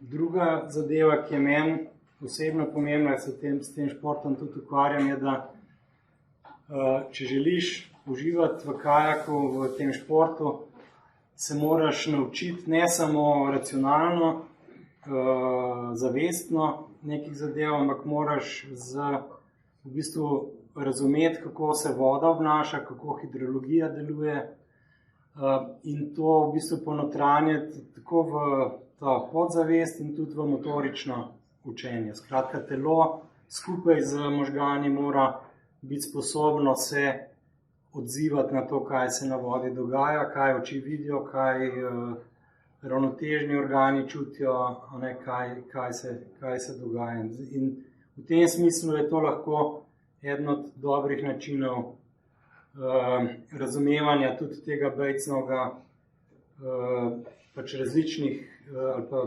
globine, do katere učenje gre ali pa življenje samo gre. No, nazadnje pa še vprašanje človeštva. Pred sabo imamo reko, ki nas nekam nos, ne vidimo okrog vogala, kam nas nos. Imamo mite o koncu sveta, s katerimi se vedno znova strešimo, ali vidimo za ovinkom priložnost za užitek na lepih rekah in kakovostno življenje, ali vidimo gotovo smrt. To je zdaj dilema, o kateri bomo tudi nekaj rekli. Tole planet, na katerem živimo, o tem je bilo že kar nekaj rečenega. Ta slika je bila narejena par let prednje, so bile objavljene ta knjiga Koraki k ekologiji uma.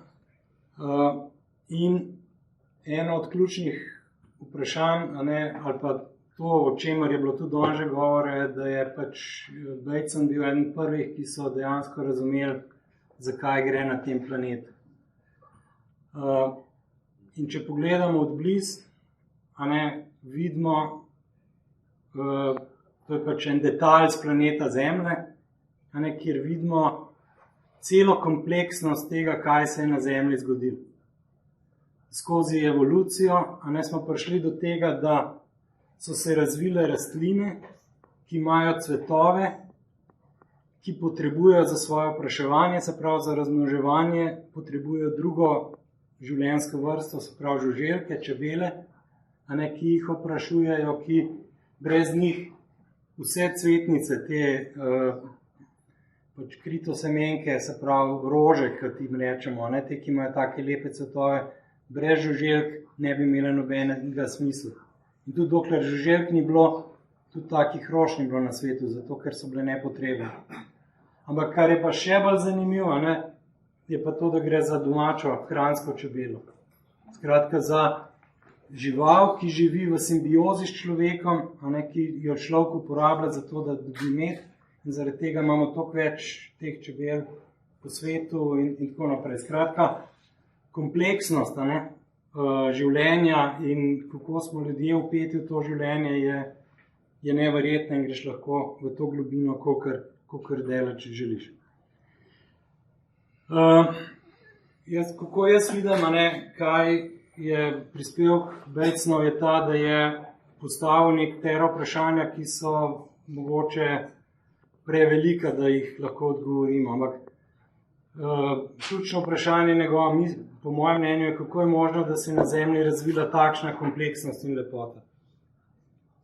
Od pač teh najbolj primitivnih življenjskih oblik do človeka in človeške družbe. Kakšni procesi so pripeljali do tega, kakšne so skupne lastnosti teh procesov, ali je to možno razumeti, kaj se lahko naučimo iz njih, in tudi na koncu, ali je učenje samo del teh procesov. Zdaj, jaz sem se s Batesonom srečal najprej pri tabornikih, kjer smo skupaj z Miranom, pa z mojim očetom Jernejem Stritihom, pa še z neparimi ljudmi, ki so danes tukaj v občinstvu, delali v bistvu akcijske raziskave, kako pomagati mladim ljudem s težavami skozi taborništvo. Pač taborništvo je metoda dela z mladimi ljudmi, kjer uporabljamo naravo kot sredstvo za učenje. Jaz nisem bil, pač jaz sem takrat študiral gozdarstvo, ko sta Miran in moj oče prinesla Batesonove knjige in takrat mi je nekako zelo hitro potegnil ta povezava med tem socialnim delom ali družbenim vidikom ali pa psihosocialnim vidikom Batesona in ekologijo in naravo in kompleksnostjo. Zato, ker gozdarstvo je tudi veda o tem, o zelo kompleksnem sistemu, ki ga zelo malo razumemo, ampak moramo nekaj z njim upravljati. In kjer moramo v bistvu delati s strahospoštovanjem do teh procesov v gozdu, da ga ohranjamo in da z njim delamo. Takrat sem pa tudi eno poglavje iz te knjige prevedel in je bilo potem tudi objavljeno.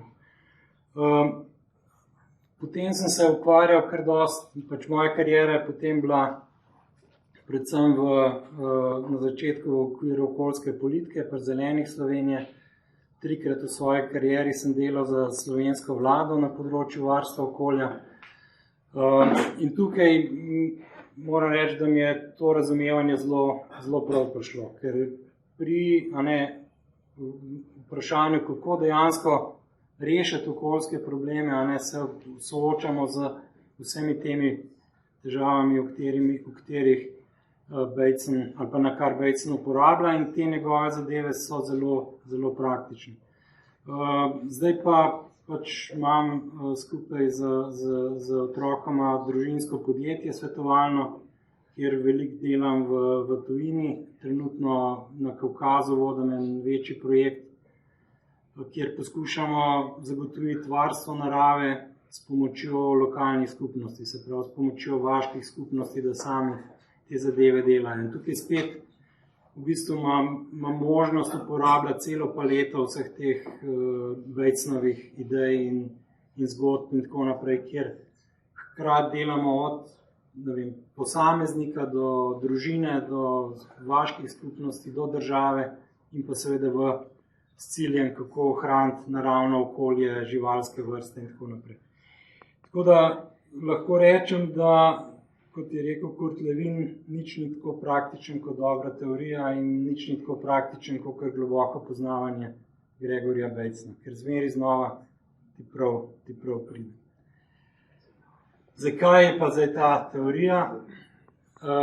Rečeno je bilo, da sploh v tej knjigi Koraki v korakih, da ta teorija ni zelo jasna.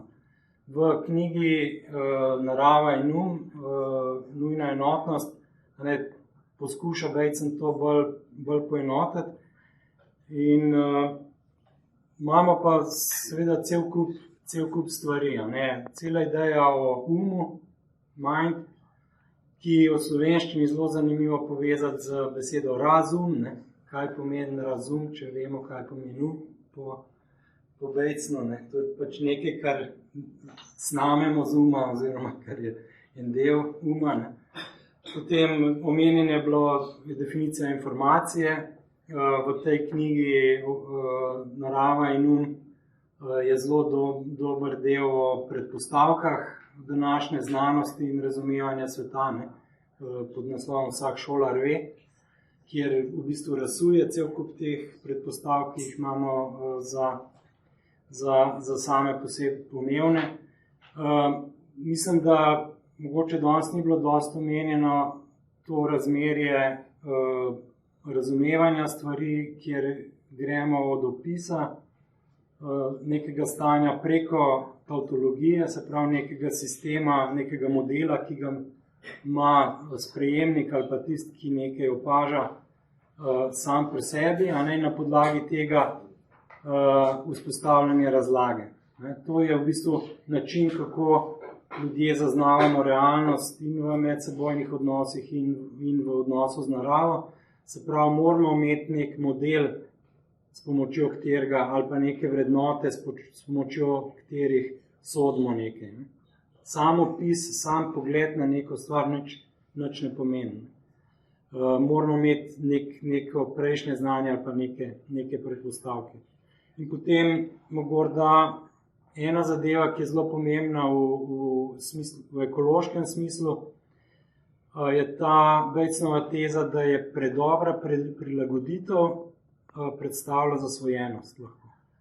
Se pravi, vrste, ki so se preveč prilagodile na neko ekološko nišo, zaidejo v slepo ulico.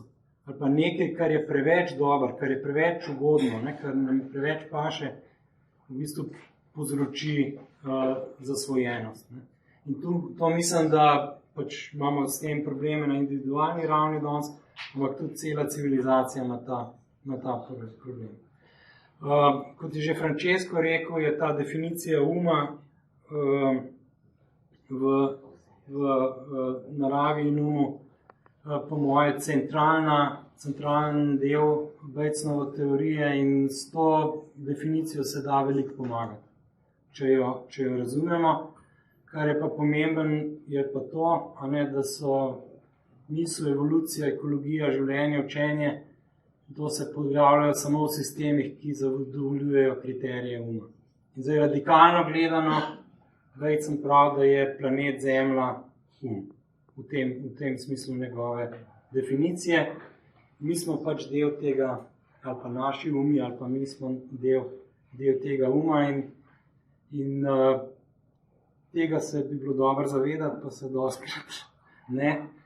Zdaj se kažejo nekako prve ideje, da bojo znanstveniki morda dokazali, da je še kje drugje v vesolju življenje, ampak zaenkrat smo kar enkratni in mislim, da moramo paziti na to. Človek, homo sapiens, se pravi, če vzamemo te Batesonove ideje, vprašanje, ali je to zgodba o uspehu ali je to evolucijska slepa ulica. Ali smo človeštvo v bistvu krona stvarstva, kot se o tem govori, ali smo obsojeni na konec sveta, na vesoljni potop in na vse te druge zadeve. Vse to že imamo v naši tautologiji razmišljanja o svetu. Najbrž so se take zadeve že dogajale. In to vprašanje ni odgovorjeno danes. In človeštvo mora samo na to odgovoriti. Dejstvo je, da danes na svetu živi toliko ljudi in tako dobro kot nikoli prej. To ima pa seveda tudi svojo ceno. Ampak o tem, zakaj, kako je do tega prišlo, v bistvu Batesona govori ravno v tem poglavju ali pa v eseju Zavestni namen proti naravi, kjer v bistvu nekako poskuša opredeliti, kaj je razlika med človekom in ostalimi živimi biti na Zemlji. In zgodba gre tako, da pač v referenci na tiste poskuse z opicami pa inteligenco, prav, da sta v nekem gaju živela opica in opičnjak in sta pač razmišljala, kako pride do banan, ki so bile gor na drevesu, in potem je opičnjak en dan pogruntal, da če postavi škatlo nekam, da lahko višji spleza, in potem je postavil še eno škatlo na tisto škatlo in prišel do banane. In s tem smo prišli do te sposobnosti načrtovanja ali pa do sposobnosti predvidevanja človeka ali pa vzpostavljanja pričakovanj. Skratka, naš model realnosti je toliko dober, da ne živimo samo v današnjem trenutku, ampak se spomnimo daleč nazaj in smo sposobni razmišljati, kaj se lahko zgodi v prihodnosti. In smo sposobni načrtovati. To je ta naša vrhunska sposobnost in potem sta te dva opičnjaka seveda začela načrtovati, izumila kmetijstvo, izumila industrijo in tako naprej. In smo prišli do tja, kjer smo danes. To je njegova pač ta zgodba ali pa metafora o človeštvu. In bistvena razlika, zdaj ve se, da tudi kakšne druge živalske vrste imajo določene stopnje inteligence in tako naprej, ampak ta bistvena uspešnost človeka je ta, da smo sposobni, da imamo tako dober model sveta, da smo ga sposobni obvladovati. In to ni samo stvar posameznika, to je stvar družbe. Ker učenje ali pa ta model sveta se preko učenja, preko šolanja mladih ljudi v bistvu nadgrajuje ali pa gre naprej. In zaradi tega v bistvu je človek, v bistvu je ena glavnih prilagoditev je ta, da smo družbeno biti. Zdaj, govor je bilo že o teh samouravnavajočih ali pa pobeglih sistemih, teh, ki so izven kontrole, v samouravnavajočih sistemih so prisotne tako pozitivne kot negativne povratne zanke ali pa, kot smo rekli prej, simetrična skizmogeneza pa komplementarna. Vrednosti izhodov konvergirajo in te sistemi so samouravnavajoči, so predvidljivi. Če pa imamo sisteme, kjer nimamo negativnih povratnih zank, kjer več vhoda včasih ne pomeni zmanjšanje izhoda, da se nekaj zaustavi, potem začnejo vrednosti divergirati in te sistemi postanejo nepredvidljivi. In to je pač, če gledamo rast človeštva, rast ekonomije, vsega tega, imamo zelo radi ali pa vidimo te geometrijska zaporedja, eksponentne rasti. In zdaj, kaj so ključne kontrolne zanke nad človeštvom? Družbeno okolje je bilo ključno za kamenodobnega človeka. Ampak kamenodoben človek ali pa prvi homo sapiensi so še zmeraj bili zelo odvisni od narave, so zelo veliko se ukvarjali z naravo, čeprav jim je družba zelo prav pošla. V današnjem času je naša komunikacija z naravnim okoljem zelo majhna. V bistvu vse naše življenje se odvija znotraj družbe, v odnosu do drugih ljudi, v tehničnem okolju, v grajenem okolju, v klimatiziranih prostorih, predelano hrano, tako naprej. Ne. Zelo malo komu od nas je treba ubiti žival, ki jo bomo jedli za kosilo, ali pa požeti, ali pa skopati zelenjavo, ki jo bomo jedli. Skratka, veliko pomembnejši so medsebojni odnosi med ljudmi, kot pa odnos človeka do narave. In tukaj pridemo do tega vprašanja, ali smo že toliko zasvojeni s koristmi civilizacije in te medsebojne odvisnosti, da ali se lahko zaradi vsega tega prilagodimo na prihodnost, ki prihaja, na to, da pač vidimo, da se nam planet zaradi našega vpliva bistveno spreminja in da ne vemo čisto dobro, kako se bodo zadeve obnašale. Zdaj, če gledamo vprašanja čisto tehnično, trajnostnega razvoja, tukaj na levi je predstavljen delež posameznih tipov ekosistemov, ki smo ga ljudje že spremenili. In recimo sredozemske gozdove smo do 70% čisto spremenili, pač v arktičnem delu malo manj, ampak te ključne ekosisteme, kjer poteka človekovo življenje, smo jih že več kot polovico dejansko spremenili, ali pa so zginili že do leta 50, pa še zmeraj to teče. Na desni je pa pač ta ključni problem, o katerem zadnjih 10-20 let govorimo, segrevanje ozračja, ki pač do katerega prihaja zaradi emisij ogljikovega dioksida. In zdaj v zadnjih letih smo prišli od tega, od znanstvenih napovedi, kaj se bo dogajalo, do tega, da dejansko učinke tega segrevanja že občutno in vidno. Seveda pa še vedno pač obstaja možnost, da se ta trend obrne, da se te krivulje nekako spremeni iz eksponentnih v S krivulje, ampak nekako nič ne kaže, da bi se tega resno lotili. Kako doseči trajnost?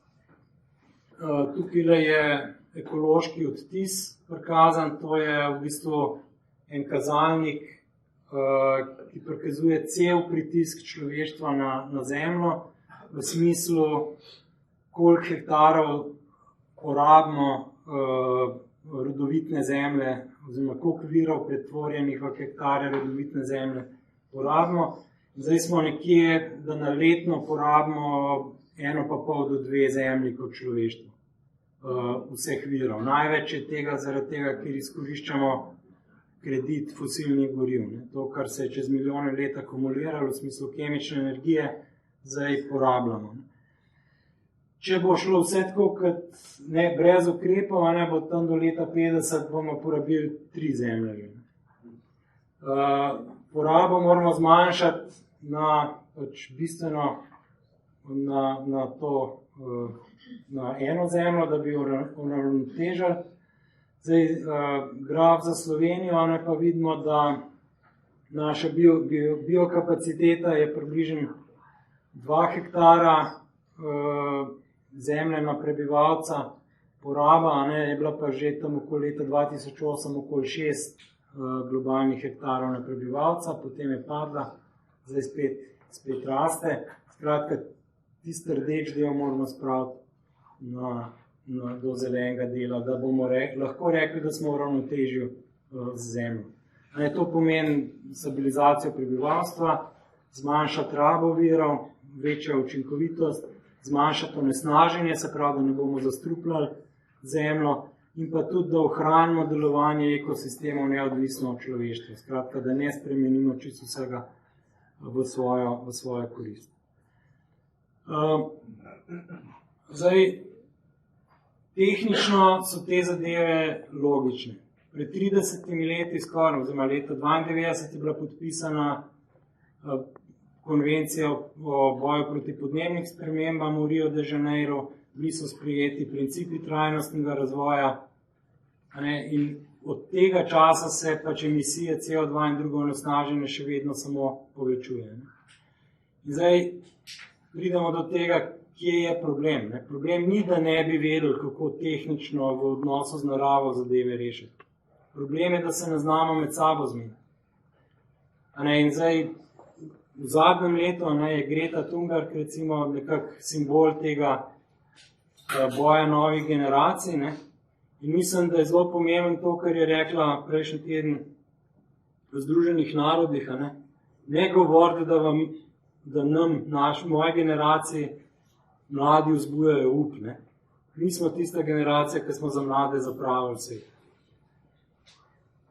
In mladi nas bodo sodili po tem, kaj bomo v naslednjih letih naredili.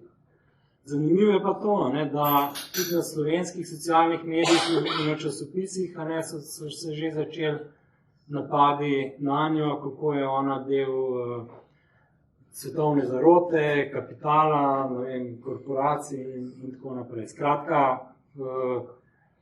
ta boj znotraj človeštva, kjer imajo eni pač korist od tega sedanjega modela ekonomskega rabe naravnih virov, drugi pa nimajo, ali pa kjer naša generacija v bistvu živi na račun tistega, kar bojo morale prihodne generacije potem probleme reševati, ta problem ni rešen. In to bo pač treba rešiti. Ali pa bo pač neka druga povratna zanka višjega reda vsekala in bo pač narava naredila svoje.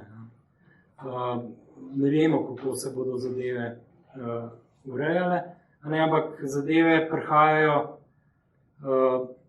pač časa zmanjkuje, in zato se zadeve zmer bolj zaostrujejo. Tako da pred nami je divja vožnja, reka nas bo nesla in ne moramo imeti čisto popolne kontrole nad tem, kaj se bo dogajalo, ampak vprašanje je, ali bomo uspeli najti rešitev znotraj družbe, se dogovoriti znotraj človeštva, med državami, da ne bojo žrtve, sirski begunci, pa mogoče čez par let begunci iz Bangladeša, pa z Tihomorskih otokov, ki ne bojo imeli kamit, ko jih bo poplavili, ali pa ne vemo še kje se bojo točno zaostrile zadeve. Ali bo prišlo zaradi tega do večjega sodelovanja med ljudmi, ali bo prišlo do povečanja konfliktov med ljudmi. Vidimo, da se države ravno zaradi teh zadev začenjajo zapirati vase. Trumpova politika je tipična ta politika, da bomo zaprli vse in mi bomo bogati in bomo dobro živeli, za druge nas pa ne briga. Ampak seveda, če pogledamo nazaj rimski imperij, točno vemo, ko so zaprli barbare ven, so pač barbari not prišli, ker niso več imeli pričakovanja, da bodo deležni rimske civilizacije v domačem kraju, da se bo civilizacija tja razširila. Tudi v Sloveniji imamo bodečo žico na meji, z zelo kompleksno argumentacijo, zakaj jo rabimo, v bistvu zato, da eni politiki se delajo, da branijo Slovenijo, čeprav tisti nima nobenega učinka na nič. Na koncu vprašanje, ali bomo mi omejili naš vtis na nosilno sposobnost planeta, ali bo planet omejil nas. Te rešitve niso vprašanje tehnike, znanja v smislu upravljanja ekosistemov, rabe virov in tako naprej. Te tehnologije se zelo hitro razvijajo in tudi z nevelikimi investicijami v primerjavi z recimo z oboroževanjem ali pa s čim takim bi jih lahko naredili, ampak vprašanje je, ali se bo človeštvo med sabo sposobno dogovoriti.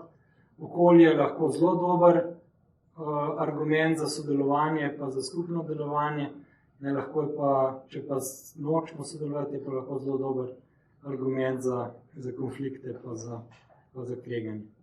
Tako da, hvala za pozornost.